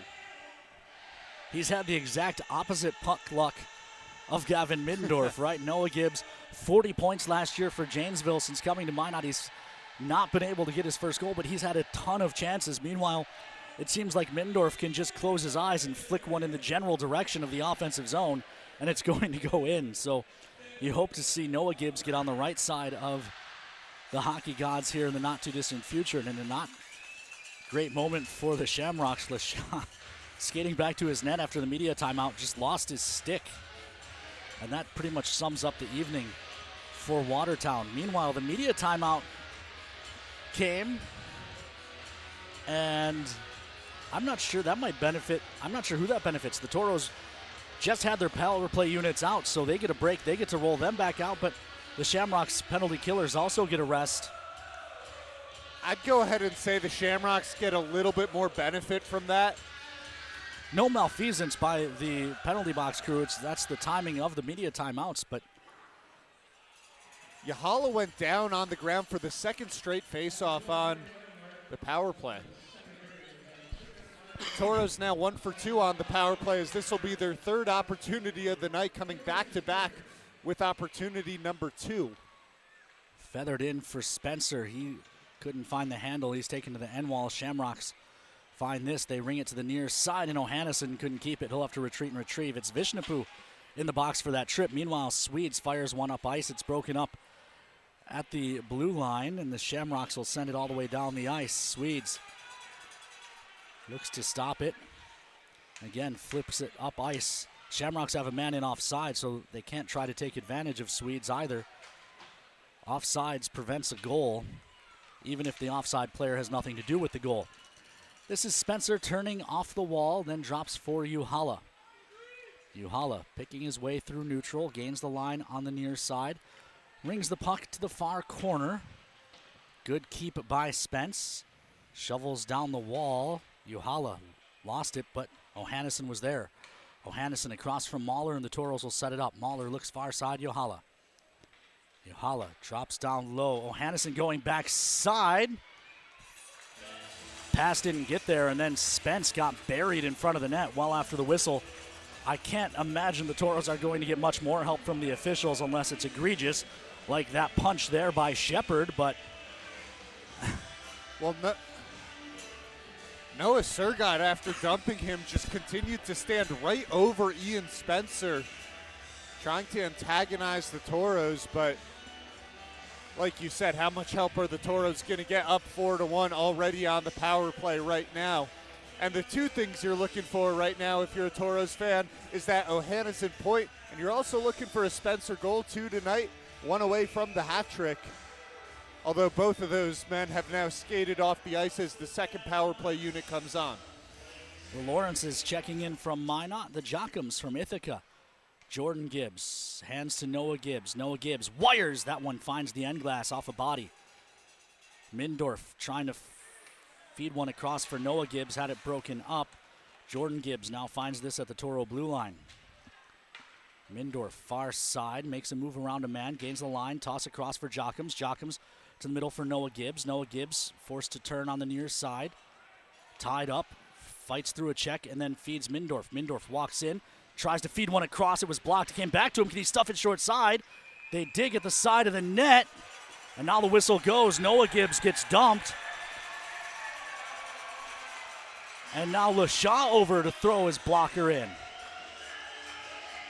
That time it was Brant Doobie with the hit for the Shamrocks after the whistle.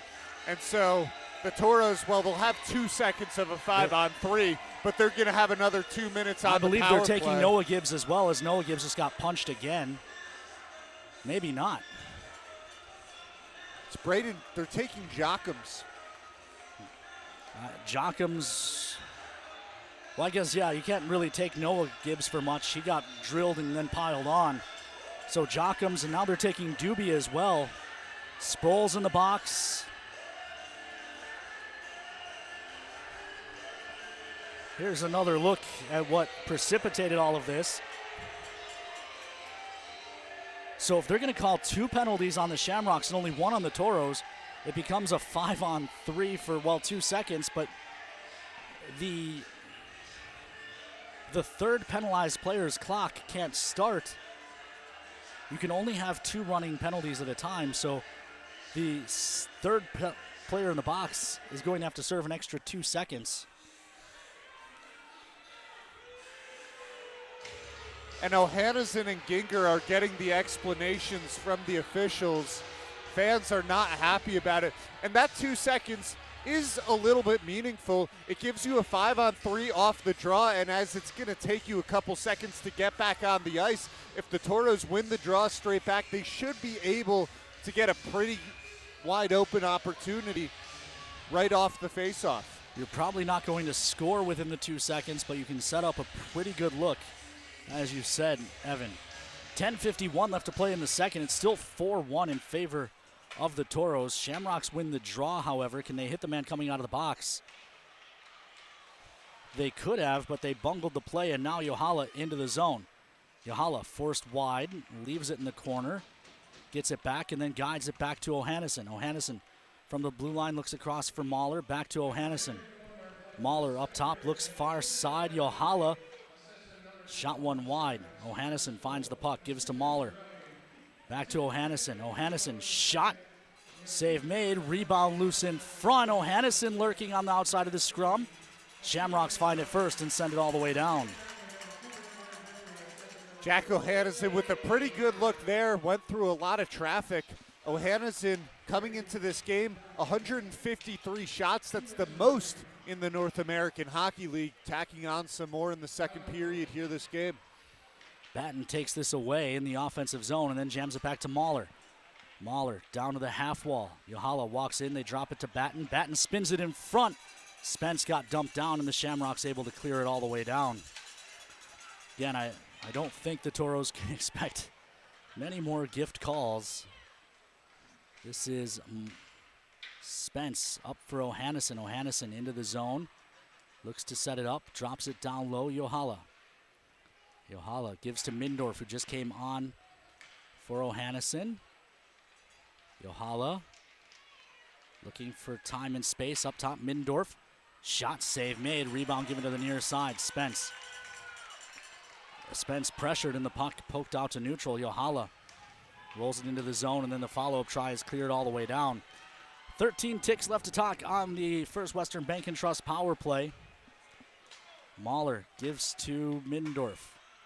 Mindorf serpentines through neutral, hands off far side. John Small, it's taken away and cleared the distance. Shamrocks come full strength. 8:47 showing on the game clock here in period number 2. Still 4-1 in favor of the Toros as the Shamrocks, playing with 5 skaters for the first time, and it seems like a decade, go to work in the offensive zone. Chartier trying to draw a call on Ty James, flops like a soccer player and does not draw a call, much to the dismay of the Green faithful. They dig in behind the Toro net. Puck to the far side. Ty James guides it to the near corner, and Tui. Tui out for Small, who's hit hard by Gallo. Puck loose in neutral, spun ahead. Small pokes at it. Noah Gibbs, gloves down to the stick.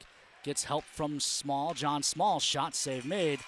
No rebound given, and again, Shamrocks immediately over to Noah Gibbs, who didn't even poke at that as he went by. I understand if a guy takes a poke at your goaltender after the whistle, but all he did was skate past the goal.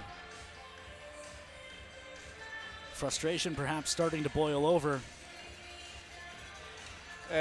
And Noah Gibbs, like you said, has just become a target. You know, going back to those power plays for the Toros, couldn't convert on now 3 consecutive opportunities. But what you did see was on the 1-3-1, the 2 players on the half walls were getting great looks across the ice for each other. That's how they converted earlier in the first period on their 1 power play goal this game. Nichols out creating havoc in the offensive zone, and now the Shamrocks will have iced the puck as long as the Toros win the race, which they do. Icing brought to you by Minot's Finest Collision Center. Comes with 7:42 to go here in the second period. And the Toros, you know, it's tough to even analyze this period just because of how much time the Shamrocks have spent in the penalty box. I think the Toros have been okay on the power play this period. They've gotten a couple of opportunities and a couple of good shots. It hasn't necessarily been to the level that it's been all season long. But when you lead 4-1, it's nothing to complain about. Shamrocks control off the draw, ring it to the far side. We're going to have a fight. Nichols getting hammered away at by Antons Mashajevskis.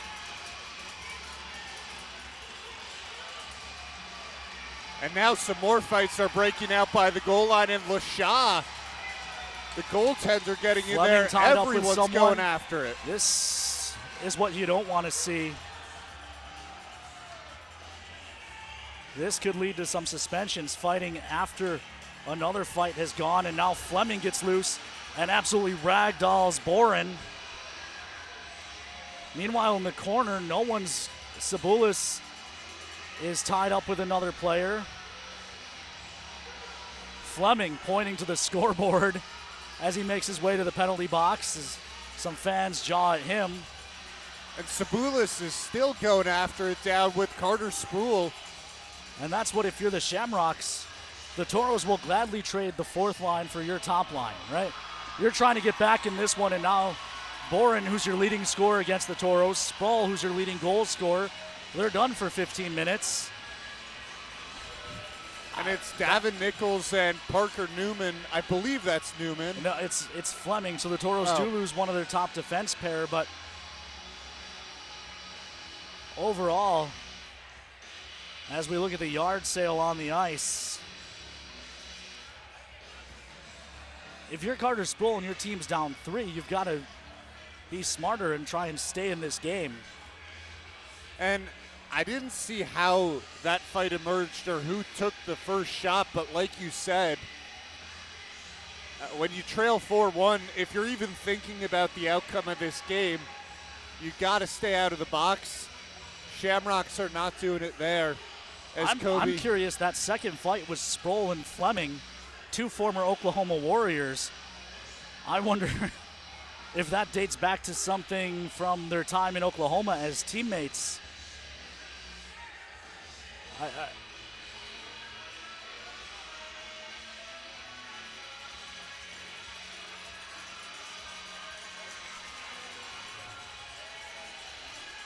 Sabulis and Fleming just went off the ice and down the tunnel.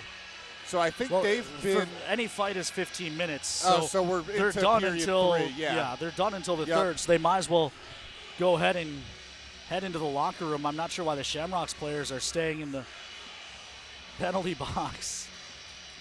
And now Sproul is barking as he's coming Sproul's done for the night. Ice. I'm sure Fleming is too, as that was the second. Oh, and now Sproul coming in at Svedin. Oh my goodness. And now Boren gives Svedin a shove from behind.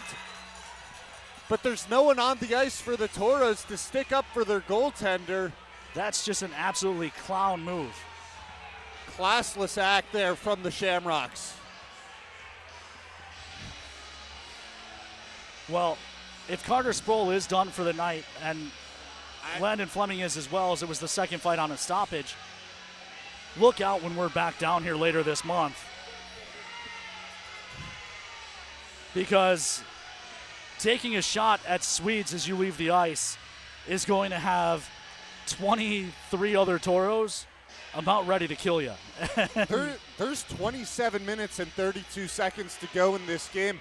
I don't think there's anything the officials can do to calm the Toros down, especially after you have 2 guys that come out of the box. They come at Svedin when there's no one else on the ice for the Toros. It's not like they can charge out onto the ice. I'm assuming that'd be a suspension right away. Right, it would be, yeah. You can't leave the bench. You can't fight on a stoppage. So really, there needs to be some kind of extra discipline for the shot they took at Swedes leaving the ice. Like, that's... But you think as soon as play resumes. Was that on video? I was looking at the...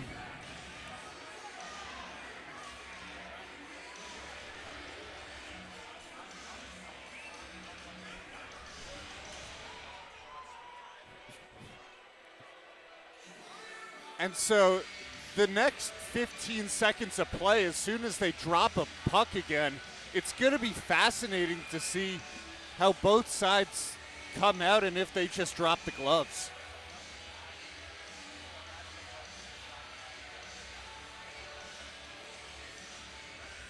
Yeah.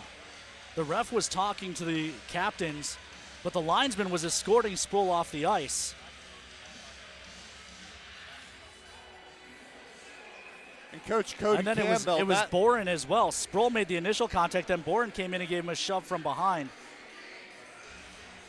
And I would be shocked if that doesn't fire the Toros up some. And immediately it's Mahler with the hit in the boards. They need officials, as that's an offside play. Officials need to make sure that this doesn't escalate.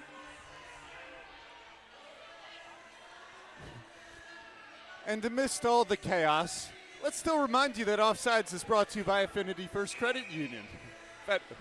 Sean Teskey about to be a UFC match, and yes, I agree. And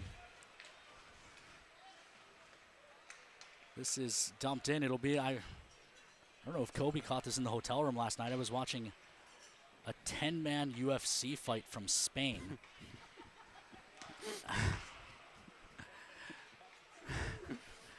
And with no weight classes, and that's exactly what it'll look like out there.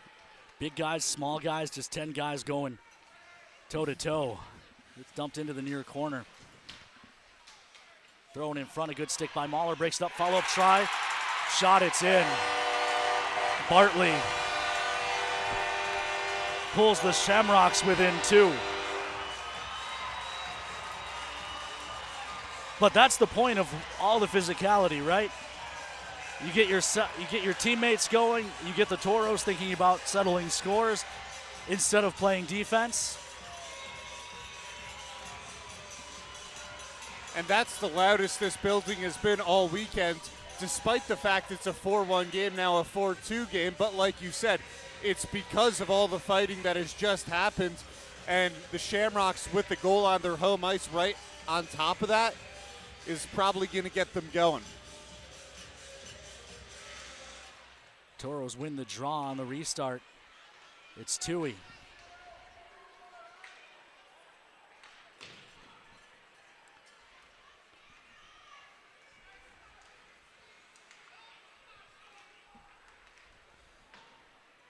Well, let's take a look at all the penalties that got handed out, and there is a lot of them. Noah Surgat fighting, Carter Sproul fighting. Sproul was ejected from the game. That's important to note. And now more pushing and shoving as they crash down on Swedes. And now a cross check by Shepard into Owen's back. And Gallo taking a run at Jockums. He's got his gloves off and he's punching. Jockums, meanwhile, has no interest. So Gallo should get a fight and nothing. Shepard has his gloves off and is going at Tui. Well, Shepard was looking to pick a fight with Connor Tui, and Tui had to come after him. This should be 2 fighting majors on the Shamrocks with nothing on the Toros, as those players kept their gloves on and had no interest. Shepard was trying to pick a fight the whole time. There's also the cross check.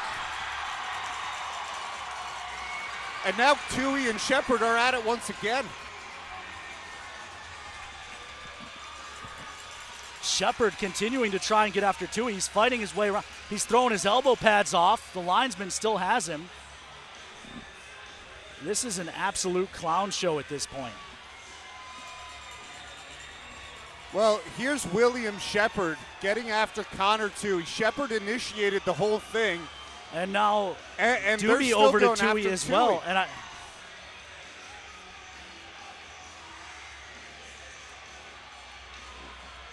an absolute clown show. What is Tui getting sent to the penalty box for? Tui didn't initiate anything. It was Shepard.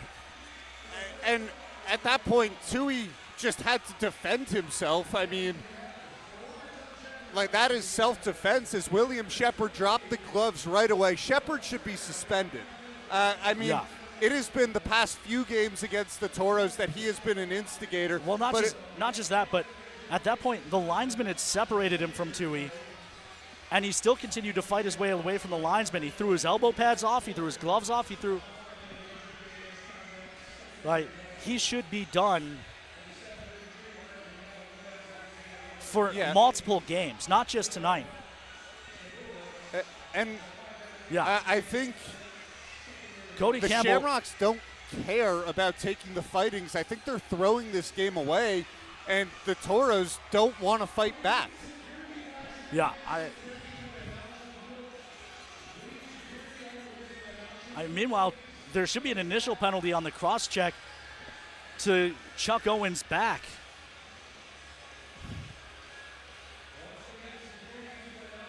And now Landon Fleming is jawing with Luke Gallo in the box. Fleming was heading off. I think a piece of Toro's equipment got thrown over the glass by a Shamrock, and they're asking to get it back to whoever has it. So, should we take a look at the first set of fighting penalties? Might as well. We're going to have some time while they figure this out. This set is going to be just as long and complicated. So now let's go back about 10 minutes in real time, maybe like a minute, 30 seconds in game time. We got Noah Surgott fighting, Carter Sproul fighting. He was ejected from the game. Zach Boren got a fighting. For the Toros, Leo Sabulis and Landon Fleming were both ejected on their fighting calls.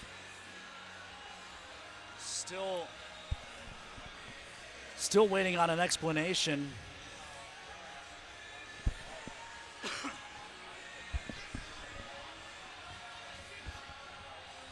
And so Shepard surely is going to be ejected. There's no doubt about that.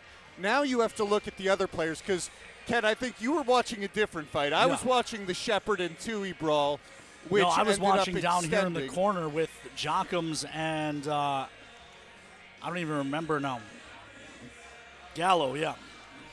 Yeah, Gallo cross-checked Chuck Owens and then threw his gloves off and tried to fight Jockums. Like...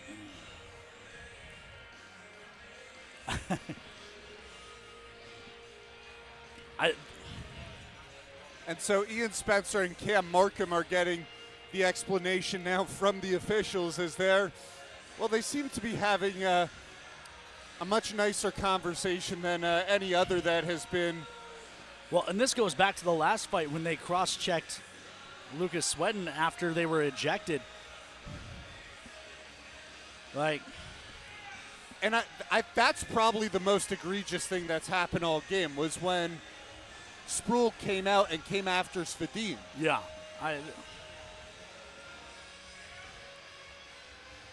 And aside from all this, I don't know if they're heading to concessions, but there's a good number of Shamrocks fans heading for the exit. I mean, as a fan, you should be embarrassed. I think that's a good way to put it. It's embarrassing as a fan of this team that happens. It's not an ordinary fight in I'm hockey. all for fighting within the game, but when Tui has no interest in going, and your player starts fighting the linesman so that he can go after Tui, or Jockums down here had no interest in fighting, kept his gloves on, and Gallo's throwing his gloves off and is punching Jockums in the side of the head. The Nichols fight, I'm all for that. Two willing combatants want to go. You want to try and get your fans back into it. You want to try and bring some life into your team. Cool. Same thing. Fleming and Sproul, even though that was the second fight on a whistle, you're going to sit the rest of the game out. That's a decision two willing combatants make. Fine. But when you've got a guy who clearly doesn't want to go, and the linesmen have already stepped in and broken it up, to be going after the player as maniacally as Shepard was is unacceptable. And Ken, I'm with you wholeheartedly. Davin Nichols is still in this game, and that's been one of the key guys that has been involved in all of these scrums. Now, he hasn't been out on the ice for this, but especially with the Toros now being shorthanded, two players have already been ejected. Davin Nichols is going to get some ice time in this game. You know what's going to happen. There's been a fight. Well, Davin Nichols isn't going to see ice for, probably about 13 more minutes. But, yeah, 5-minute power play for the Toros, so a major power play coming. I'm assuming they haven't finished updating the box score. I'm assuming they're going to call Shepard a 5-minute fight, and Tui gets either nothing or There's nothing up on the Toros side of the board, so Shepard's 5-minute major is a long power play for the Toros, and I'd love to see the Toros punctuate it with a Jack O'Hannison record. That would be a nice way to round out all of this chaos. As it's probably been 10 minutes, if it's been more than 10 minutes since we've played, and penalties are now starting to come through, but they don't make sense. As this says Connor Toohey has a 2-minute roughing and a 10-minute roughing. Luke Gallo with 2 2-minute roughings, and is that right? William Shepard is not up here. Now William Shepard did get a fight, fighting. so that's the 5-minute. So everything else cancels out.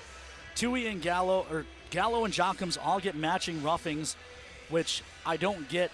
I mean, the only roughing Braden Jockums did was let his helmet get in the way of Gallo's punches, but... And Shepard should be ejected, without a doubt. Shepard gets a fight with no reciprocating fight, so he is done for the night. But now we're still getting explanations. I don't know why Gallo, who did the same thing Shepard did, only stopped once the linesman intervened, but he had his gloves off. He was throwing punches. It should be a 5-minute 5-on-3. But... So let's take a look at where we are game-wise now. Toros lead 4-2. Shamrocks have the only goal of the period, which came shortly after the first set of fights. Now 6:11 to go. Toros on the 5-minute major. Toros haven't cashed in on the power play this period. I believe they've had 3, but with this jumbled stat sheet, it's tough to say exactly. They've had, I think, 3, Ken? Toros power play coming up now. I believe that's correct, but... So this will be 4 this period. Toros win the draw and set up the power play. Spence up top for Mahler. Mahler comes to the near side. O'Hannison right back to Mahler. Back to O'Hannison. O'Hannison holds, drops down to the goal line. Spence back to O'Hannison at the near side hash. Up top for Mahler. Leaves off far side Yohala. Scissor play with O'Hannison. Pass was off the mark. O'Hannison touches up top for Spencer. Spence walks in, fakes the shot. Now he fires a shot in. That's blocked off. Good keep by O'Hannison. Feeds Mahler. Mahler tries a shot. That's blocked by traffic. Carries to the near corner. Rings to the far side. Yohala. Yohala leaves up top. O'Hannison, one-timer doesn't go. Near side, Spence. Spence throws it across the ice. Yohala. Yohala leaves it back to the point. O'Hannison. O'Hannison drops it down to Billy Batten. Batten banks it back to the point. O'Hannison, it was off the mark, and the Toros will have to retreat and retrieve. This is O'Hannison. Carries ahead. Rings one glass and around to the near side. Owens leaves it down in the corner for Small. Touched up top for Mahler. Across for O'Hannison. O'Hannison shovels it down low. Chuck Owens. Owens plays to the far side. Noah Gibbs. Gibbs up top for Mindorf. Mindorf near side for Jordan Gibbs. Back up top for Mindorf. Mishandles, then gets it back. Tack to tape for Noah Gibbs. Noah Gibbs to Jordan Gibbs. Drops it down to the goal line. Owens shot from a tight angle. Save made. And the whistle went because the net off for the Shamrocks, so they won't be allowed to change. Well, that's the first time the far net has come undone. But Toros didn't look like they were going to have a rebound opportunity there, so not much lost for the Toros. 3:21 left on the first Western Bank & Trust power play. 4:31 left in the period. Toros had the 1-3-1 set up. This is across Mindorf. Mindorf holding, looks up top for Jordan Gibbs, back to Mindorf. Mindorf for Jordan Gibbs, leaves off far side, Noah Gibbs. Noah Gibbs delays. Hands up top for Mindorf. Mindorf looking for a lane, doesn't have one. Gives to Jordan Gibbs, shot. Ends up in the corner and then cleared by the Shamrocks. Jordan Gibbs up for Mindorf. Mindorf scoots into the zone. Hands off far side. A pass deflects out to neutral where it's found by Mahler. Adam Mahler. This is Mahler. Drops back for Owens. Owens leaves for Ohanneson. Ohanneson will ring it to the far side. Yohala plastered into the boards. Squirts free and gets the puck back. Gives to Spencer across. Ohanneson shot doesn't go. Save made and the rebound up and out of play. A beautiful feed just into Jack Ohanneson. And Ohanneson, it was a good shot, but Lashad just got his shoulder onto it. Toros still with 2 minutes and 12 seconds to go on the power play. And Ken, thinking about the record books here, I know we talked about Ohanneson, but this could be a record for most total penalty minutes in a game ever, possibly? Let's see. I actually have that as that's an offside play. It might Hand take pass. a doctorate in algebra to actually compute how many total minutes. Toros' most penalty minutes in a game was 108 back on November 12th of 2011 against the Austin Bruins. Was that between both sides? Most penalty minutes against by a team in a game was 80 that same night. So the Shamrocks have blown that away, 128 minutes. So they've got 40 more than any team has ever had against the Toros in a single game. 2:02 left on the power play. Shamrocks win the draw and dump it all the way down. Still a minute 57 left of power play time for the Toros as they start up ice. Spencer given room, so he'll take it. Gains the line, hands off Yohala. Yohala down to Spencer. Mahler mishandles, and he had Ohanneson in the high slot wide open. Ohanneson looks across. Yohala. Yohala carries up the near side, a minute 30 on the man advantage for the Toros. Yohala tripped up as he tries to get through, but again, 128 penalty minutes already called against the Shamrocks tonight. I can't imagine we're going to see more unless they're egregious. Spence taken down, and the puck cleared the distance. This is Mahler. Drops back for Mindorf. Mindorf gains the line, hands off for John Small. Small rings it to the far side. Noah Gibbs touches back to the point, and Jordan Gibbs. Jordan Gibbs across for Mindorf. Noah Gibbs touches up top. Jordan Gibbs keeps it for Mindorf. Back across for Noah Gibbs. Shot. He was looking for a tip from Small. Got it, but it went to the corner. Mindorf wins one battle behind the net. Now he's getting ridden into the corner by Carter. Toro still control. Noah Gibbs, shot, save made, rebound given, and now we're going to have more stupidity. As Owens gets buried in front of the net. Good job by the linesman to get in. And they're taking Chuck Owens for the poke at LaShaw. Just why not? Why not? Let's look at the replay, because Owens might have been the last person. He did poke at the goaltender after the save. I'm fine with it.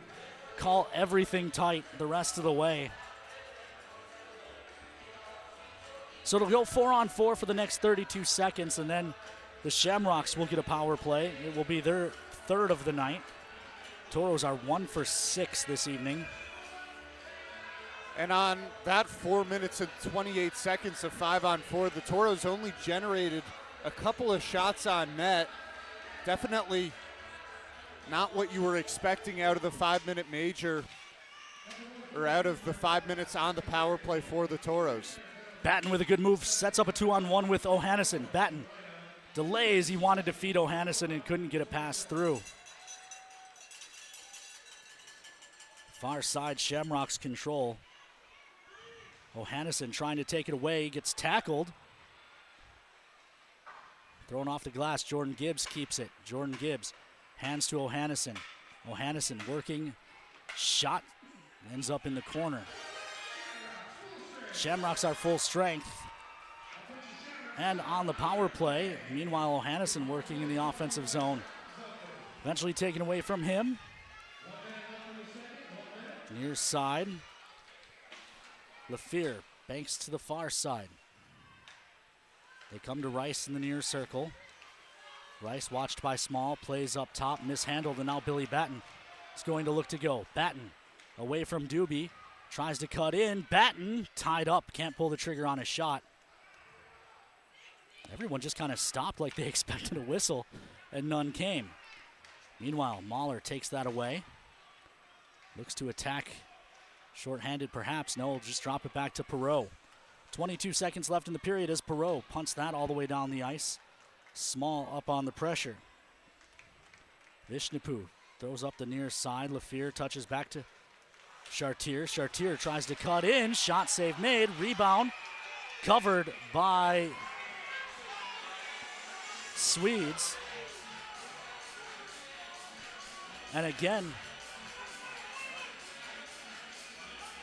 Adam Mahler was clawing away at the puck with Lucas Vedin. Adam Mahler lucky he didn't cover it. If a defensive player covers the puck in the blue paint with their glove to draw a whistle, it awards a penalty shot to the other team. That's what the Shamrocks are arguing, but despite Mahler's attempts, he never actually did cover it. The puck was still loose when the whistle went. Mahler might have actually made it harder for Svedin to fall on it, but the whistle blown as the net came undone. 6 seconds left in the period. Small wins it back. Shot blocked by Mahler, hacked to the corner. And he didn't like the cross check to the back. And now we're going to have more silliness as Mahler got up ready to fight and realized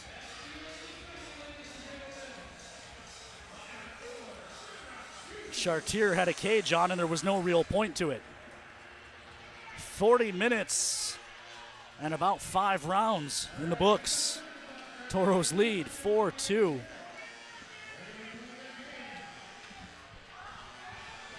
Lucas talking to the Shamrocks as he makes his way up ice. We will send you out to break. When we come back, we'll have the Forebears Casino Lodge Intermission Report here on the Minotauros Network. We often think of frontiers as pages in a history book, a time gone by. But even in this modern world, there are new frontiers to conquer. Whether you're tending the land to grow a better tomorrow or growing a business for new opportunities, the work you do powers the world. Exploring the frontier means stepping forward, shaping the future for yourself and for those around you. First International Bank and Trust, helping you live first, one step at a time. When you carry blue, you get a devoted team backing you up, focused on you and your well-being, making it easier and affordable for you to make health a priority. When you carry blue, you get a health plan that anticipates your challenges, that's helping shape the future of healthcare, with more helpful tools and resources so you can get the most out of your benefits and focus more on living your best life. Find your plan today. Blue Cross Blue Shield of North Dakota. Carry blue. Carry on. I am Melissa Mack, and I do collections and loans at Aspire Credit Union. My name is Amy Rasmussen, and I am the Member Experience Coordinator at Aspire Credit Union. I think it's very important to give back to our community to show that we care. I think that we're very good at showing our members we care, and they see us out in the community. What I like most about working at Aspire Credit Union, it is very family oriented. We feel like one big happy family, and Aspire knows that your family always comes first. I'll always remember when I first started. I showed up to work and my whole office was decorated in Mexican theme because I was going to be going to Mexico. I remember just being so shocked and so honored that they did that for me. I just think that's really special that Aspire allows us to develop those relationships with our coworkers. We do a lot of fun things. We have the best potlucks ever. Kind of brings us together, and everyone just kind of helps each other out. Aspire to more. The Forebears Casino Sportsbook has a new look. Enjoy Vegas-style betting in comfort. Play and qualify to win trips to Vikings or Raiders NFL games. Order a drink at the dedicated bar. Then kick back in a lounger and watch the full wall display. Feel the action all the way to the final moment and claim your winnings. Book it for private draft parties or game day too. Visit the remodeled Sportsbook at Forebears Casino and Lodge, 4 miles west of Newtown. When facing disaster, it's not just the things we lose, but the memories. But there's hope. ServPro, with decades of experience in Minot and Bismarck, is always ready. Our certified professionals don't just restore homes, they rebuild lives. Because to us, you're not just a client, you're family. Welcome back into the Prairie Lakes Ice Arena and Fighting Dome. Toros lead the Shamrocks by a score of 4-2. Evan Epstein's down at ice level. I'm here with assistant coach Tyler Ebner. Coach, there was a lot of physicality and fighting down on the ice that period. What do you make of all the action over the past 20 minutes? It's been pretty chaotic. I think, I'd love to just settle it back down and just get to be playing 5-on-5 hockey. I think that's when we're our best, and I'd love to get to that. Now, will it happen? We'll see. Back to the game, 20 minutes of hockey to go. Toros lead 4-2. What do you guys need to do to finish this one out? We have to defend better. I think in our own end, that's where it all starts. I think we've been really loose and we haven't been closing quick enough. If we can defend hard, the rest of it will take care of itself. Thanks, Coach. Thank you. That was Evan Epstein with Tyler Ebner. We will send you back out to commercial, come back with the Forebears Casino Lodge intermission report after these messages from our partners here on the Minotauros Network. Hi, I'd like to add my new motorcycle to my insurance policy, please. Greetings. Is it a moped or unicycle? No, it's a motorcycle. Unicycling enhances core body strength. No, it's a motorcycle. It has 2 wheels, a seat, handlebars. Does it have rocket boosters? Can I speak to a live agent? Impossible. All agents have been neutralized. At Farmers Union Insurance, technology is important, and so is finding the best options for our clients, person to person. Farmers Union Insurance. Local agents, more options, great rates. As long as you have the back of someone in the midst of an overdose, North Dakota's Good Samaritan Law has yours. Learn how to save a life at behavioralhealth.nd.gov. Opioids. Fill with care. Our history sets us on our path. From the moment we're born, we begin our walk through life. We learn so we can discover. We find our passion and develop our skills.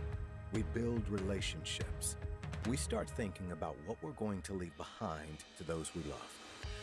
Let our legacy help shape yours. First International Bank and Trust. No matter your place in life, we can help you live first. Since 1977, Northwest Tire's been your partner on the road for over 40 years. People have put their trust in our quality brand tires and expert service on the roads and in the fields for work, play, and travel. Northwest Tire, keeping you rolling down the road. Facing disaster, it's not just the things we lose, but the memories. But there's hope. ServPro, with decades of experience in Minot and Bismarck, is always ready. Our certified professionals don't just restore homes, they rebuild lives. Because to us, you're not just a client, you're family.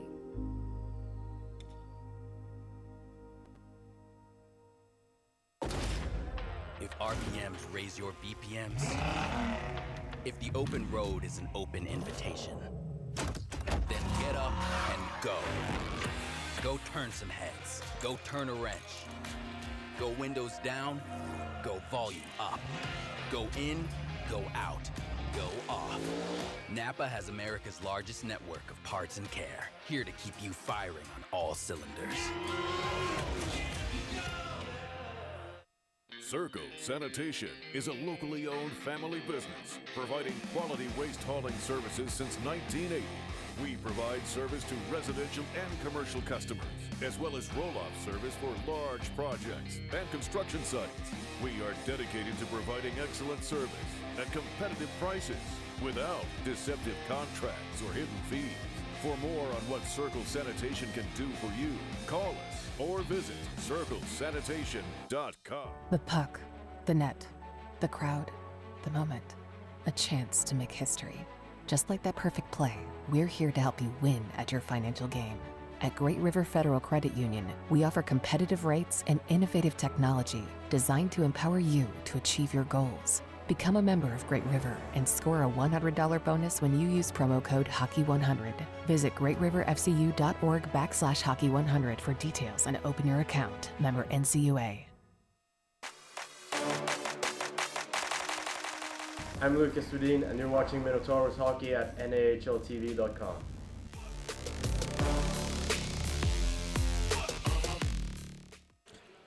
Welcome back inside the Prairie Lakes Ice Arena and Thunderdome. It's been an eventful night. I misspoke earlier. I said 80 penalty minutes by the Austin Bruins was the most ever by an opposing team. Obviously, tonight's 128 blows it out of the water, but it was actually 86 penalty minutes on October 14th of 2023 by the North Iowa Bulls. That is the franchise record was the franchise record for PIMs by an opposing team. The Toros' record in a game still 108 that same night against Austin. So 188 was the individual game record for the Toros if you combine them. And tonight we're already at, I believe, 227. So, yeah, it's been a night here in Watertown where the main thing, the Toros still lead 4-2. First period's goals from Davin Nichols, John Small, and 2 from Ian Spencer answered the opening goal by Cam Markham. Lost in all the craziness that was period number 2 was that Justin Bartley pulled the Shamrocks back within 2. It was after the first set of fights, but before the second set. And I kind of wonder, the first set seemed to accomplish the goal, right? It got the building going again. It got the Shamrocks going. Justin Bartley scores. The place was alive. And then William Shepard loses his mind. And you wonder if that second delay and the 5-minute major didn't help calm things down for the Toros and maybe end up actually hurting the Shamrocks.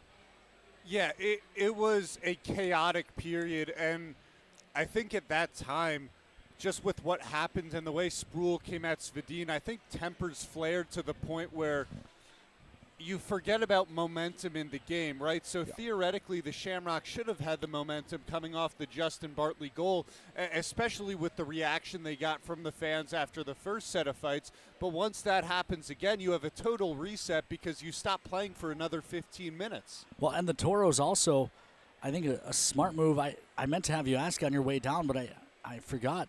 I'm curious if Cody Campbell flat out told the guys don't fight back, because if so, that is what drew that 5-minute major. The Toros don't cash in. I think that would have been maybe the only nit to pick from a Toros perspective with that period is you don't cash in on the 5-minute major. But really, the reason you got that 5-minute major because the Toros are showing no interest in fighting back physically, and that's the right call at this point in this game. Yeah, I think the Toros down on the ice, like you said, they've been incredibly disciplined.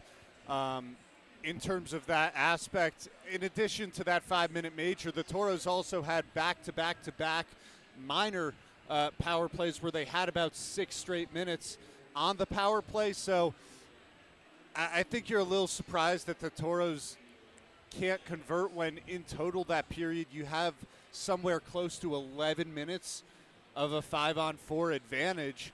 They have updated it as well. Toros now 1 for 5 on the man advantage, not 1 for 6. So they had one too many opportunities on the box score. But again, that Bartley goal seemed to give the Shamrocks momentum, and then they squandered it with the silliness.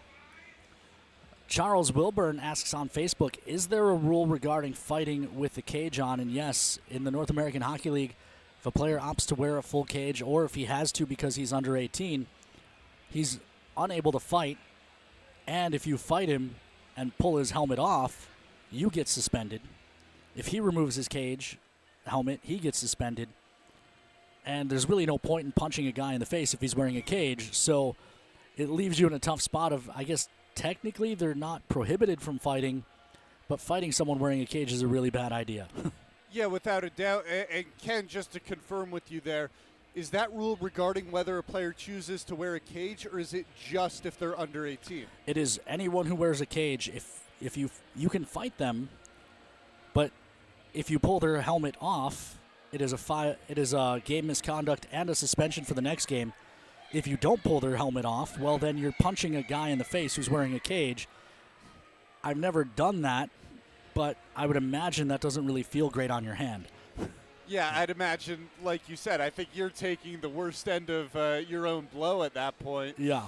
And amidst the chaos, as you said, Watertown pulled to within 2. So now you come out in the third period, and you look at shots on goal in the second. Well, Toros outshot the Shamrocks 16-9, but because of all of the time with the 5-on-4 advantage, you almost imagine that difference should be greater.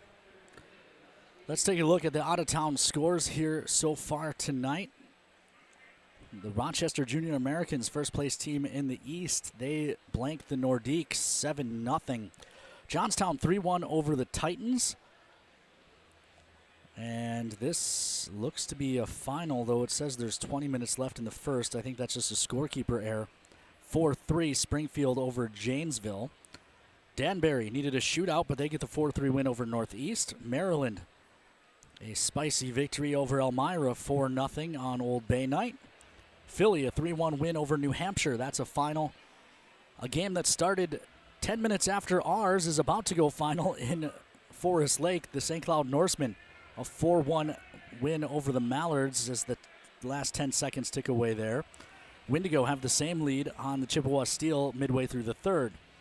Second break in Shreveport, the Grit and the Mudbugs are deuces. Austin is now taking a 1-0 lead in the third on Aberdeen. Actually, they scored their goal in the second. Another game that started that one 15 minutes after ours, and they're 14-16 left in period number 3. Early third in Bismarck, another game that started after ours, 1-0 in favor of the Bobcats against North Iowa. New Mexico, a 3-2 lead at the second break over Odessa. Corpus trails Lone Star 2-1. El Paso 2-1 lead on Amarillo. That's in the second and not yet underway. Fairbanks visits Anchorage. And the Minnesota Wilderness are in Kenai. Here it is 4-2 Toros. Shots on goal 33-23 in favor of the Toros. Let's take a look at our forebears over-unders. Total combined goals scored 5.5. That's now officially gone over as we've got 6. Toros power play goals, that's already over. That was at 0.5. The only one we're waiting for a resolution on, total points for Jack O'Hannison. He has yet to pick up an assist or a goal in his pursuit of becoming the Toros' all-time leading scorer. Let's also take a look at our McDonald's Toros trivia question for tonight.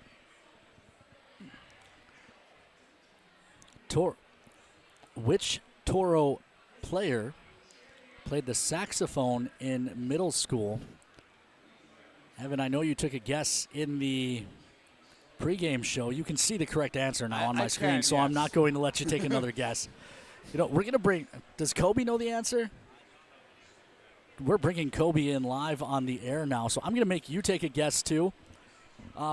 Your options for which Toro played saxophone in middle school: Jordan Gibbs, Adam Mahler, Chuck Owens, or Ian Spencer.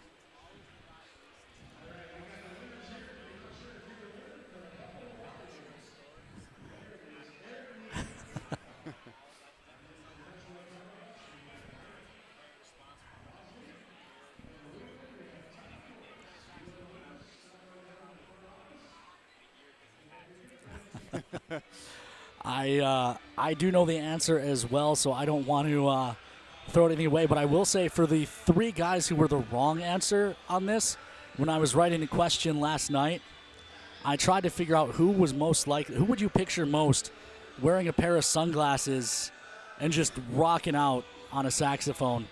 And I think the other guesses are all guys I could kind of see doing that. We won't reveal the answer now for the McDonald's Toros trivia question. We're going to make you come back for the third period to find out the answer, and we'll announce a winner. That gives you a little bit of time. If you haven't got your guess in, download the Toros Hockey mobile app. In the app, you can go to the interactive tab and get your guess in, perhaps win a free lunch from our friends at Dakota Drive McDonald's. And while you're in the Toros mobile app, check out the auctions tab as well. Or if you don't have the app, you can just visit on dash-app.io,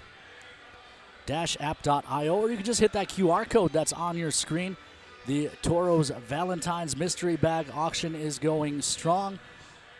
All of the bags have a guarantee of a certain value of merchandise in them. Some of the bags will have mystery autographed items including the potential to win a Toros team-signed replica jersey.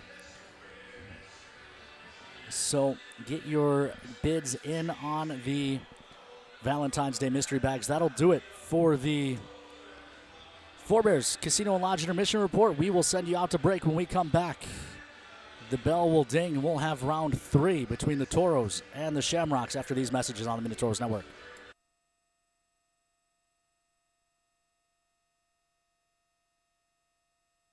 When facing disaster, it's not just the things we lose, but the memories.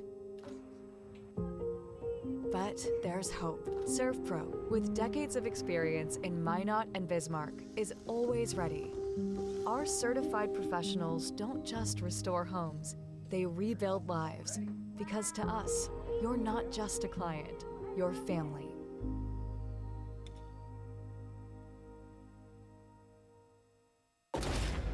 If RPMs raise your BPMs, if the open road is an open invitation, then get up and go. Go turn some heads. Go turn a wrench. Go windows down. Go volume up. Go in. Go out. Go off. Napa has America's largest network of parts and care, here to keep you firing on all cylinders. Circle Sanitation is a locally owned family business providing quality waste hauling services since 1980. We provide service to residential and commercial customers, as well as roll-off service for large projects and construction sites. We are dedicated to providing excellent service at competitive prices without deceptive contracts or hidden fees. For more on what Circle Sanitation can do for you, call us or visit circlesanitation.com. Hi, I'd like to add my new motorcycle to my insurance policy, please. Greetings. Is it a moped or unicycle? No, it's a motorcycle. Unicycling enhances core body strength. No, it's a motorcycle. It has 2 wheels, a seat, handlebars. Does it have rocket boosters? Can I speak to a live agent? Impossible. All agents have been neutralized. At Farmers Union Insurance, technology is important, and so is finding the best options for our clients, person to person. Farmers Union Insurance. Local agents, more options, great rates. As long as you have the back of someone in the midst of an overdose, North Dakota's Good Samaritan Law has yours. Learn how to save a life at behavioralhealth.nd.gov. Opioids. Fill with care. Welcome back inside the Prairie Lakes Ice Arena. Fight night here in Watertown. Toros have 3 players in the penalty box. Jockums, Owens, and Tui, which confirms our suspicions that Fleming was tossed tonight, as well as Sproul and Shepard and Sabulis.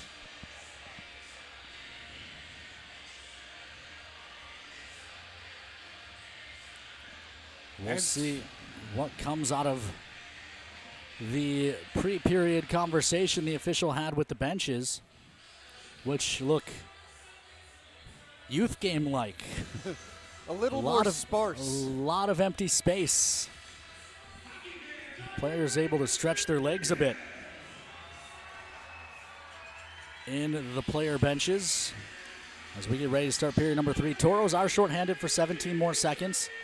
Then Chuck Owens will be released from hockey jail.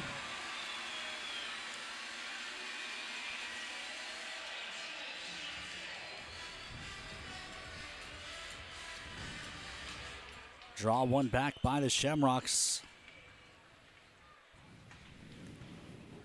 They dump it into the Toro zone. Mahler couldn't stop it.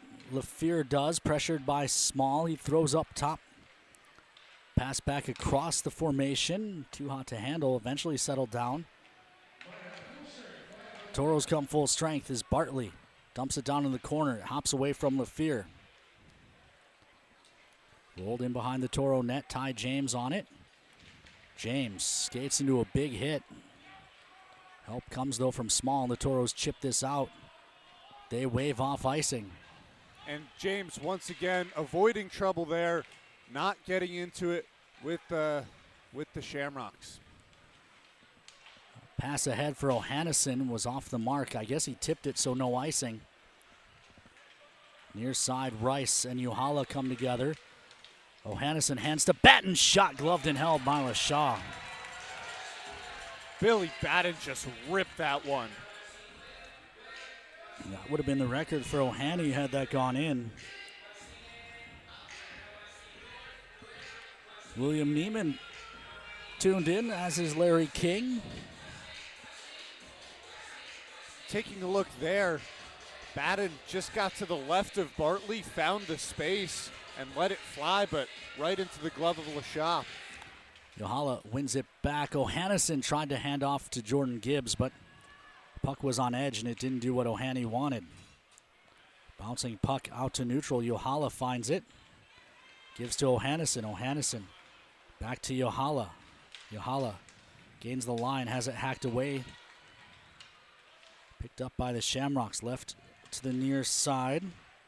Stavelka. Taken away by the Toros and chipped down the ice. Stavelka gets it back. Watched by Jordan Gibbs. Stavelka looking to drive the net. Gibbs walls him off. Swept up the far wall. It doesn't get through to Batten, but it does find Uhala. Uhala hands to O'Hannison. O'Hannison over the line. Head fake, then shot it back. Missed wide. O'Hannison getting worked over on the near side, then finds it, throws across to the far. Perreault hacks it down low. Hannison's going to go for a change.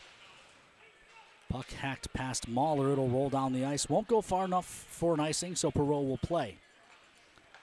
Adam Mahler softly chips it into the offensive zone. Doobie looks up ice, mishandled. Owens, help from Noah Gibbs.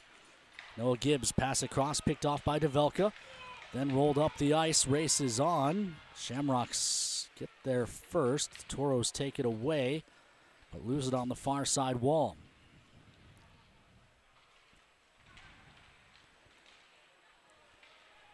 This is Owens. Gains the red line and rolls it deep.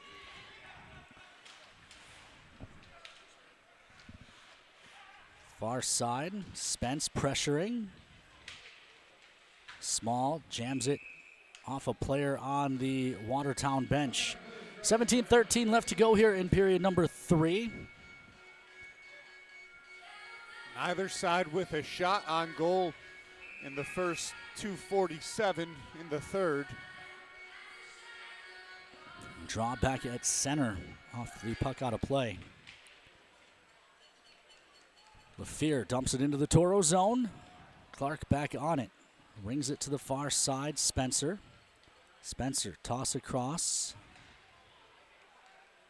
Broken up. Toros will try again. Spencer again on the far side. This time he'll carry it ahead. Pass across to the near. Missed John Small. Ends up in the slot. Middendorf tried to hand it off to Spencer. It was off the mark. Rice finds it first on the far wall. Broken up by John Small.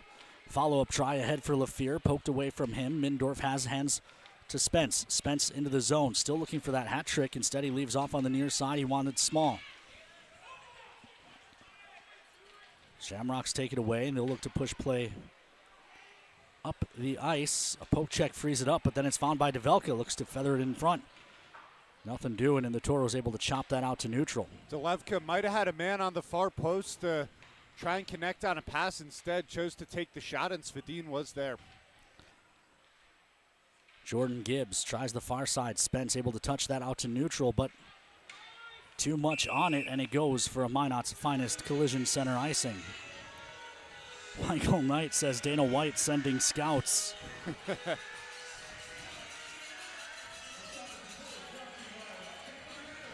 I'll refrain from the comment I want to make. 34-23, the shot on goal advantage. 4-2 the score in favor of the Toros. Ken, now you just made everyone even more curious. That's the point of me saying that. I welcome people to ask me my thoughts off the air. Near side. Doobie plays it down the wall. Puck jammed free. Picked up by O'Hannison. O'Hannison into the zone. Looks across. Batten shot it wide. Ty James squeezes down the wall. Help from Uhala. And Batten's there as well, but Taken away, turned over to Ohannison into the middle. Touch play. Batten tries to go back to Yohala. It was tipped away. Yohala finds it. Throws down in the corner for Batten. Batten lost the handle to Bartley. Bartley leaves it back to the near corner. Doobie. Parker Newman's forcing him to turn back. Bartley again in the far corner. Long pass ahead, broken up, and then dumped in on net for a stop by Swedes. Quick up the near side, Newman. LaFear and Carter met him there to take it away and bank it into the Toros zone, and now a delayed call coming as Perreault had his skates poked out from under him, and I'm not sure what Shamrocks fans have a problem with that call. That was a textbook trip. 14:50 left to go in period number 3, and the Toros will go back to the First Western Bank and Trust power play, leading by a pair. Yeah, no doubt about it there, as that looks to be Owen Chartier joining two teammates in the penalty box. As we'll take a look at the replay. Yeah, Chartier just goes right under the skates of Kevin Perreault. And so the Toros on the power play once again, and the Shamrocks down 2 goals, another 2 minutes where it's going to be tough to create opportunities. Ohannison looks up top. Yohala gives to Mahler. Mahler back to Ohannison. Back to Mahler. Mahler to Yohala. Yohala leaves for Ohannison. Ohannison drops down to Batten. Back to Ohannison. Ohannison looking for a lane. Shot it wide. Good keep at the rebound by Mahler on the first try, but he couldn't settle it down, and it's jammed out to neutral. Looks an awful lot like the Toros are trying to feed Ohannison right now. And Ohannison, not the worst idea to give the highest point guy, or soon-to-be highest point guy in franchise history, the puck.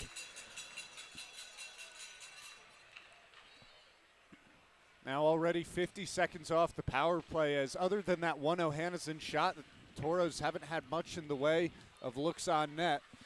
Small across for Mindorf. Up top, Jordan Gibbs back to Mindorf. Mindorf looks up top for Jordan Gibbs. Jordan Gibbs gives to Noah Gibbs. Left up top, Ty James walks in, wires, it's blocked to the near corner. Ty James after it. An aggressive play by the Toros defenseman. He wins the battle and guides it back to Jordan Gibbs. Jordan Gibbs looks far side. Noah Gibbs shot into the glove of Lachey.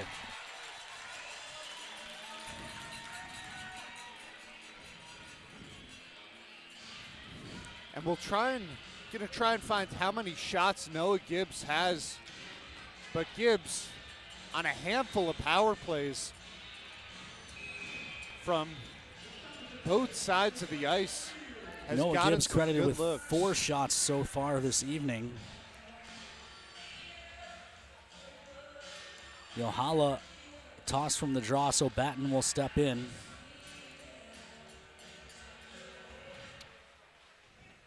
Puck dug out. Ohannison banks back to the point. Spence gives to Mahler. Mahler shot save made. Rebound to the far side. No one there for the Toros. Still have to retreat and retrieve. 23 ticks left to talk on the First Western Bank and Trust power play. Ohannison hands off to Yohala. Yohala into the zone. Drops for Batten. Return feed for Yohala. He's tied up and the puck is cleared.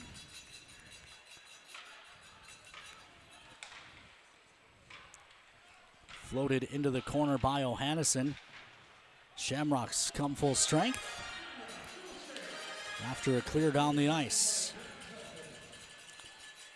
Pass up the near side. It goes for a Minot's finest collision center icing. 12:40 left to go here in regulation. Toros lead by a pair. And I think that's something that may be lost in all of this. With that one goal the Shamrocks scored in the second, this is still a close game.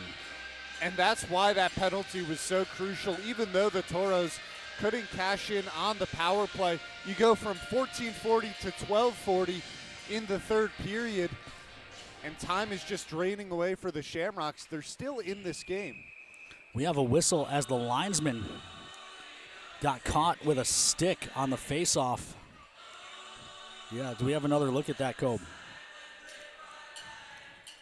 Because what this game needs is more delays.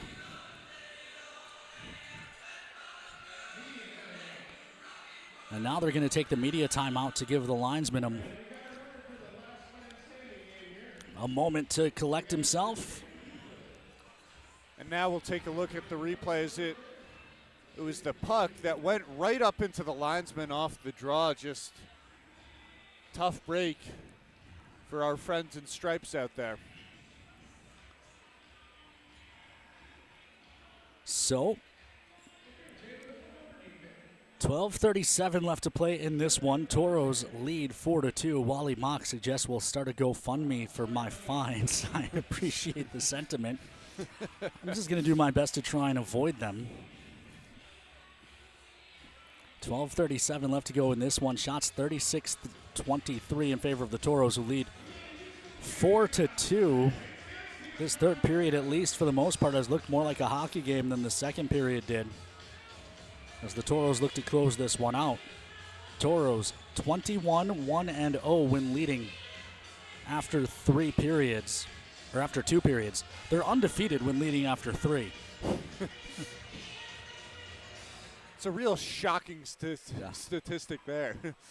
This one flipped out to neutral.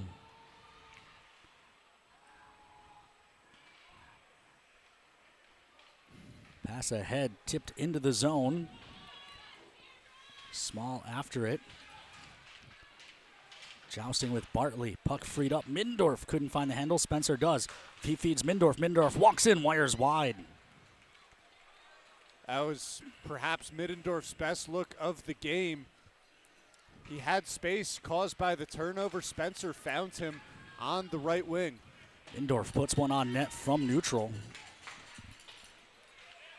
Toros chase after it, but Bartley eventually controls for the Shamrocks and fires one out to neutral. Taken away by Spence. He feeds Newman. Newman put it into the zone. Tui pressures. Carter jousting with Newman. Owens there. Vishnapu lost it in front. Poked at it goes for Newman. Before Lashaw could get the cover, a quick stick by Newman, and the Toros lead is back to 3. What a heads-up play by Parker Newman. He sees that Lashaw's not on the puck. Lashaw was corralling it from out in front of him, maybe taking his time. A little bit of a bringing it casual back in. attempt to cover that. I think he thought he'd had more time. And Newman catches him off guard. Newman just threw his stick in there. You know, it's that close in and you get your stick on it. It's probably finding nylon. On the restart, Shamrocks control.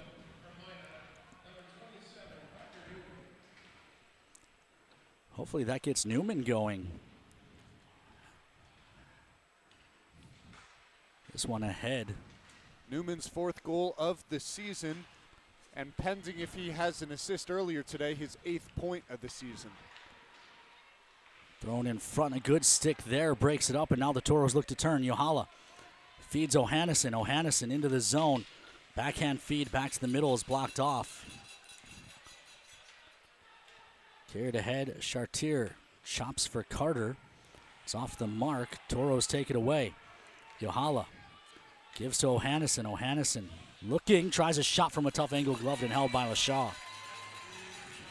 Here's another look at the Newman goal.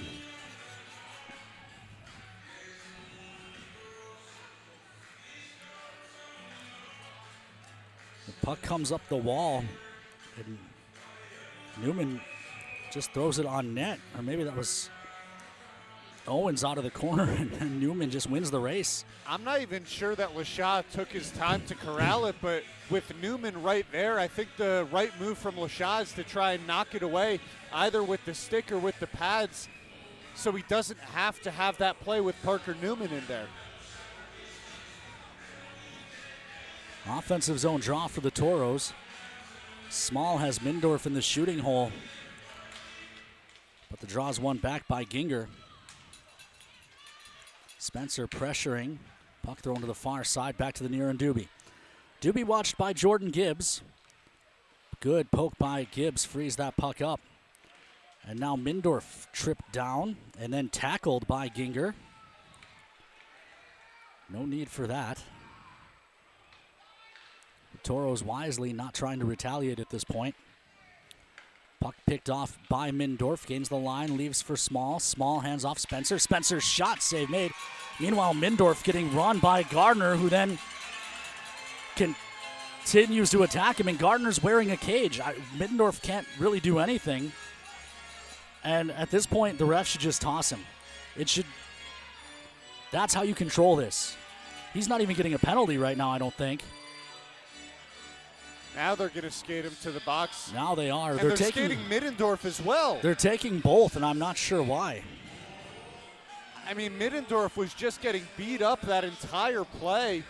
And then Gardner tried to take his helmet off here in the near corner. Middendorf didn't throw a single punch. There was no retaliation.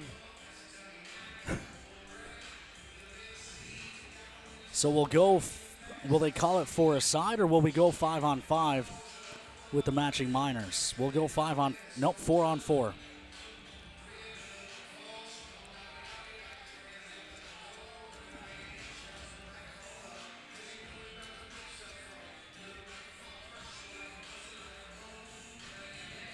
So Jockums and there you see Middendorf just getting blasted by Grant Gardner. Mindorf, Noah Gibbs with a quick shot, and he remains snake pit as Lashaw able to get it with the glove quickly. Well, for the Toros, that's the best way to respond right now. Continue to get shots in on net. Adam Mahler and try and taunting run up this score. Adam Mahler taunting some of the fans as he's lining up for the faceoff. That was the commotion you may have heard. Yeah. Toss to the near side to Velka. LaFear carries ahead. Gains the line. Honestly, the way this one's gone, though, I'm okay with the refs just taking anyone involved in anything to try and gain control. Jockham's on the near side, chips ahead, fights through a check. Gets taken off the puck and then pushed into the zone, so it's an offside play. And the whistle goes.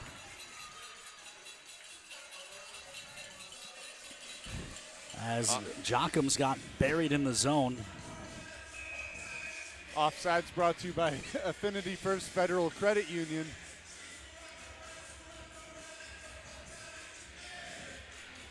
Draw just outside of the offensive zone for the Toros. Puck squirts free. Spence pokes at it, but Bartley gathers. Pass ahead. Chartier tries to dive and does not get the call. Meanwhile, John Small turning with it. Doobie tried to run Small, and Small avoided the hit, and Doobie put himself in the glass. Small into the zone, shot off the outside of the cage. Rebound in behind. Well, not only did Doobie try and run Small, there were two players he came after on the last possession down in the Toro zone. Work behind the net. Small can't take it away from Bartley. Far side, O'Hannison pressuring. Amaruk send it ahead. Bartley into the zone. Bartley carries to the corner, watched by Jordan Gibbs. Hands off to Mikesh. Mikesh behind the net. 27 seconds left in the 4-on-4 play as this is thrown in front. Tip play doesn't go. Rebound to the far side. Jordan Gibbs carries out for the Toros. He'll softly chip it into the near corner. O'Hannison and Chartier after it. Chartier plays up the wall for Mikesh. Batten tries to free it up, but it ends up on the tape of Carter. Carter can't get through Clark. Clark with a big reverse hit. This is carried ahead. Adam Mahler into the zone. Mahler given space. Save made by Lashaw. Batten bumped down. Can he keep possession? He can't. Billy Batten working to take it away in the offensive zone. Can't get it away from Carter. It's out to neutral. Mahler gains the line again. Rips. That one goes off the glass to the far side. Noah Gibbs hacks it in behind the net.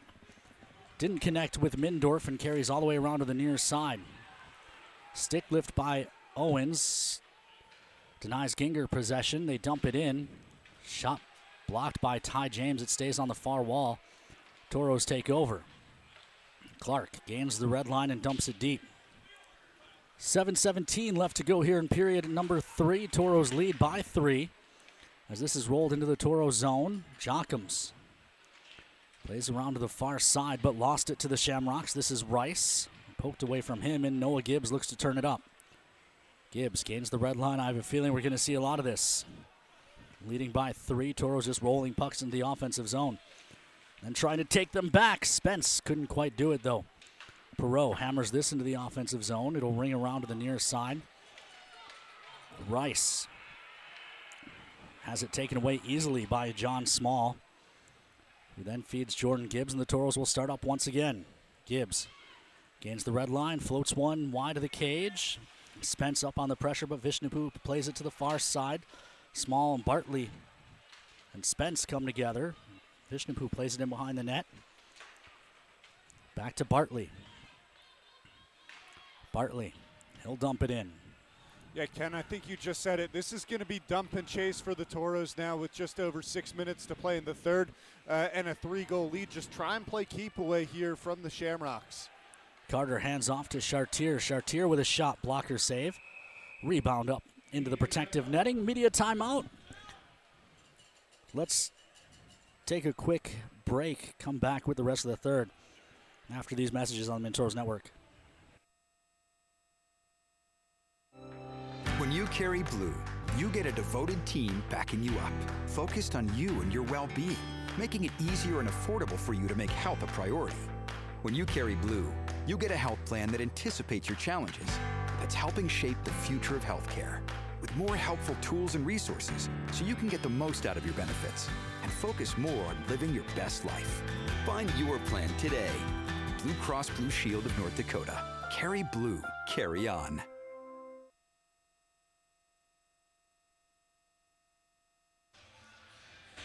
Welcome back inside Prairie Lakes Ice Arena. A much better behaved third period than we saw. Well, that was a hit from Hubert Clark a few minutes ago before the break. Shamrocks control the draw. Puck to the near side. It squirts out to neutral. Newman pressuring. So is Owens. It caroms back into the Toro zone. Adam Mahler back on it. Guides across to Clark. Clark tries to punch it up the wall. It hits the referee. The Toros eventually do jam it out to neutral. Dumped right back into their zone, however. Mahler gives to Newman, whose tip finds the protective mesh, so we'll have a face-off in neutral. 5:31 left to go here in period number 3. The Toros lead by 3. And in this third period, not only has the physicality died down, but so have the opportunities for the Shamrocks. As the Toros had some time on the power play, Toros have tacked on one more. You want to talk about closing a game out right now. Shots this period 7-1 in favor of the Toros. Rice with a chance, poked away from him though before he can do anything with it. Puck jammed up the near side. Jockums hit from behind, and that's going to draw a call on Doobie. He's been looking for it all period, and he'll get a rough. And the Toros will go back to the First Western Bank and Trust power play. Yeah, Ken, you said it. Doobie's been looking for it all period. He's been chasing Toros over the ice, trying to get big hits in. And that almost, if the icing wasn't already on the cake, that might be it, right? It's a 3-goal game. Toros now on the power play with 5:12 to play. And maybe a chance for Ohannesson to get the record. Even if you don't score here, you take 2 more minutes off. And yeah, it was a hit right to the name bar, or where the name bar would be, for Jockums. Toros control, they set it up. Yohala holding, looking across for Ohannesson. Ohannesson up top for Mahler, back to Ohannesson. Across for Yohala, the one-timer, shanked wide. Toros very stagnant so far on the power play. O'Hannison played it down the wall. Up top for Yohala. To Batten. Batten walks the goal line. It's poked free and cleared the distance barely. It just caught the top of the glass. Thankfully, because there's a whole lot of fans who had already turned their head down ice, and that would have hurt. This is Batten into the zone. Tries to hand off to Yohala, but it's taken away, and this one cleared with a little less fervor. 1:08 on the man advantage. Toros changing up the group. Yohala tripped down and turned it over. Chartier looking to attack short-handed. Shot, that goes up off the glass. Rebound to the near side. Carries all the way down to Vishnapu at his own blue line, and then he'll send this for a deflection up and out of play. And again, they forgot to stop the clock.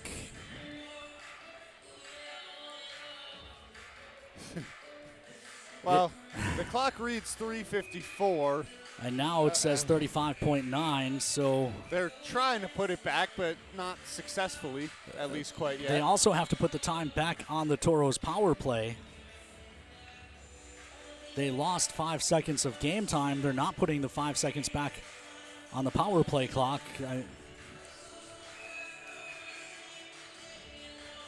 Braden Tews checking in on social media. Now they're talking to the score box, trying to get the clock set correctly. It should read 47 or so seconds on the power play. Well, now They have corrected it.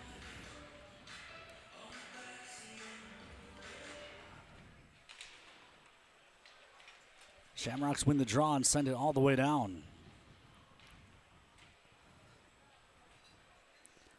Toros start up ice. Still 34 seconds on the power play. Mindorf leaves off far side. Backdoor feed for Braden Jochums was off the mark. Noah Gibbs forced out to neutral. Shamrocks trying to attack short-handed, and Swedes gets crashed into. That's going to draw a call, so the Toros letting the Shamrocks touch for as long as possible on the 5-on-3. It'll be 12 seconds of 5-on-3. I'm not sure Noah Gibbs knew that the Toros had a delayed penalty, because Gibbs was content to just let it slide down and have the Shamrocks take it away. Most important thing for the Toros is that Lucas Vadin is all right. Ginger refusing to get in the penalty box. I honestly thought that was kind of a soft call as well.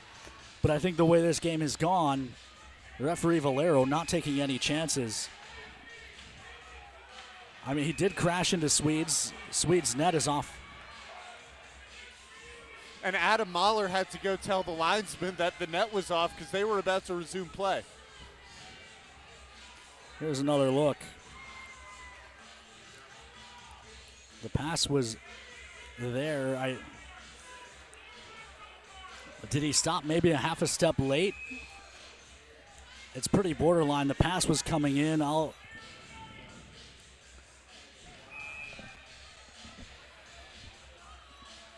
And the collision wasn't as bad because the net came undone, and so Svadim was sliding backwards. Toros control. Yohala hands up top for Mahler. Mahler drops for O'Hannison to Yohala. One-timer save made. Rebound. Swatted out by LaShaw somehow with the paddle. The Shamrocks get one back, and now Doobie's going to have a shorthanded break. Shot it wide. Missed the net entirely. Mahler ahead for Batten. Batten pokes it up for Spencer. It's hacked away from him into the Shamrock bench. For a whistle. But how about that last save by LaShaw? And this is where, having that overhead look at the goal, you saw LaShaw reaching back as that puck was on the doorstep twice, and LaShaw denied the Toros of their 6th goal of the night. Toros win the draw back. It's Noah Gibbs up top for Jordan Gibbs. Across for Mindorf. Mindorf given space, comes across for Noah Gibbs up top. Jordan Gibbs' stick explodes. Mindorf Holds on. Puck hacked free.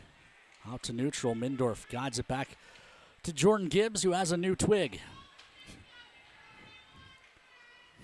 This one carried ahead by Jockums. Chips it into the near corner. Shamrocks take it away. Shovel up the near side. Mindorf keeps up top. Jordan Gibbs feeds small shot in and out of the glove. Rebound to the far side, kept by Jordan Gibbs. Down low for Jockums. Jockums trying to work out of the corner. Has trouble with the blade of Jordan Gibbs' old stick. His new stick shot wide. Mindorf leaves this on the near side. He wanted Noah Gibbs, but it's cut off by Carter. Carter sends it down. Just 19 seconds left on the Toros power play. Minute 36 left in regulation. Toros lead 5-3. Noah Gibbs had a good tip on a shot coming in on the net, but unfortunately for Gibbs, the tip just didn't stay on target, coming just to the left of the cage of the shot. Shamrocks come full strength. Doobie plays up the wall. Ginger hands off. Feed across the far side off the mark. This is Batten on the attack. Billy Batten trying to get around a defender, but he lost the handle. Final minute of play brought to you by our friends at Northern Plains Equipment as this one mercifully nears an end. Into the zone come the Shamrocks. Dump it deep. Ginger lost it to Billy Batten. Chipped up the near side. Newman will roll it into the offensive zone from the red line. Shamrocks will start up ice. Bartley looking to pick his way into the zone, sends it deep. Jammed up the near wall, races on. Jockums gets there first. Forced to turn and then just tackled by Gallo.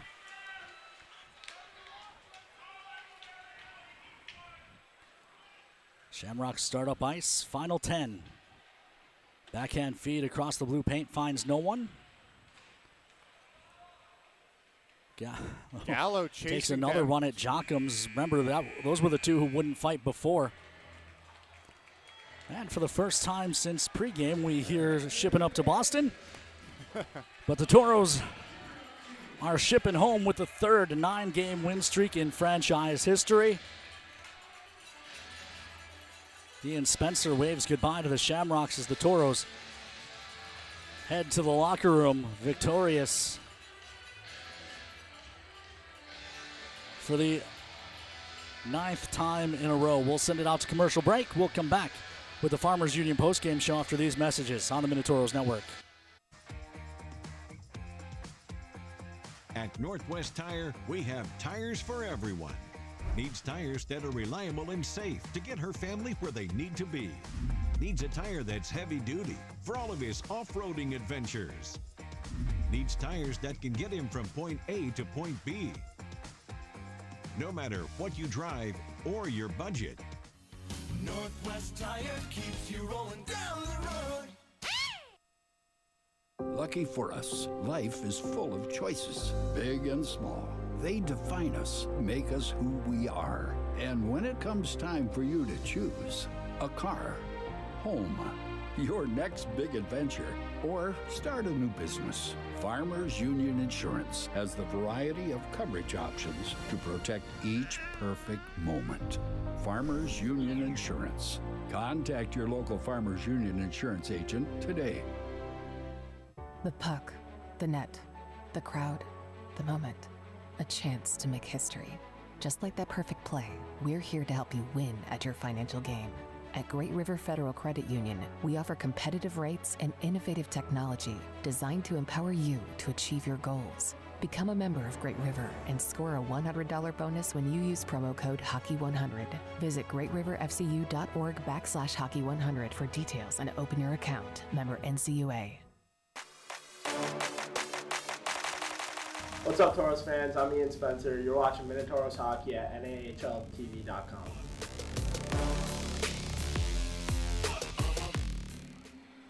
Welcome back inside the Prairie Lakes Ice Arena. Toros win 5-2. We'll recap the scoring for you. Evan, walk us through the goals.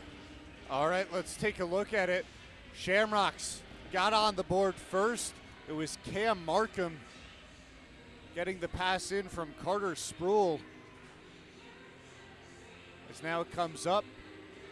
Went down, pass from Boren down to Sproul, and Sproul inside to Markham as the Shamrocks got on the board first.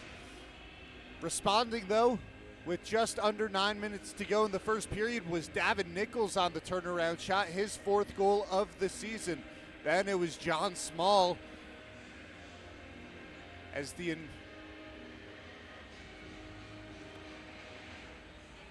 great individual effort from Small with the Toros on the power play. Ian Spencer would tack on 2 goals to finish off the first period. Here's the first. The first came on the power play. Toros' only power play goal on the night. As Spencer had it there on the rebound, and then Spencer would score shorthanded as time was ticking down in the first period. Pass picked off in the neutral ice. Spencer has it on the right side, and Spencer, a beauty to get by Phil Lashaw. Toros took a 4-1 lead into the second period, and that's when the chaos begun. But eventually, the Shamrocks would take advantage. As this one's going to come up for Justin Bartley. Bartley takes it, Bartley fires it, and that made it a 4-2 game at the time, but the Shamrocks lost their momentum due to all the fighting down on the ice. Back to the third period, Parker Newman. A good play out of the corner. I don't know if it was Tui or, as we look at the replay, Owens worked the puck to the front, and Newman just poked at it before Lashaw could get the cover, and the Toros pick up the 5-2 victory. Let's pay off the Forebears Casino Lodge over-unders. I believe we have over on goals scored, over on the power play, and then the third under line on O'Hannison points, and Tiara Conray has 3 points, and she is our winner there. You can pick up your stay and play package, the merchandise stand at the Toros' next home game, which is Valentine's Day.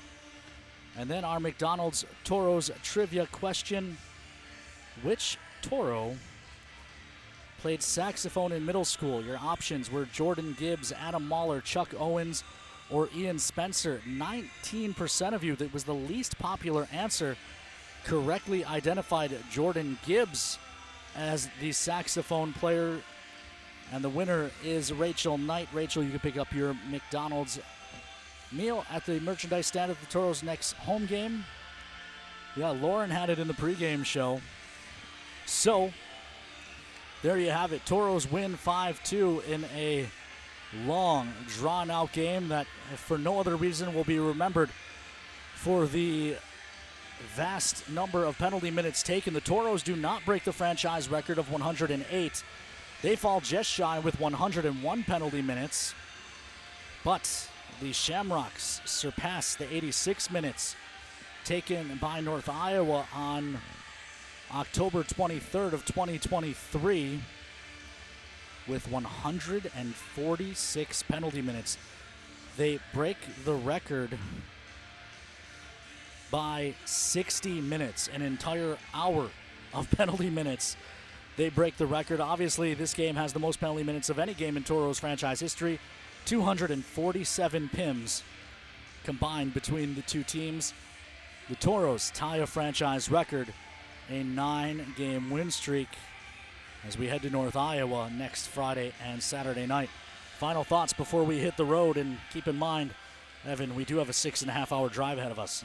So with that being said, let's keep it brief, but it was a absolutely crazy game, particularly in that second period. I think the Toros did a good job of keeping their head on their shoulders, trying not to engage with the Shamrocks, however difficult that was, due to just how many fights there were out on the ice. Toros come out in the third period, and they hold the Shamrocks to 1 shot on goal in 20 minutes. Picture perfect, closed, shut down third period. And as you said, Ken, an opportunity to set a franchise record in North Iowa. Well, this is starting to become a budding rivalry, but it can't be a rivalry until both teams have at least won a game. Toros 6-0 against the Shamrocks. I guess that'll do it for us here. For Grace Sandy, Kobe Brault, Evan Epstein, I'm Ken Oda.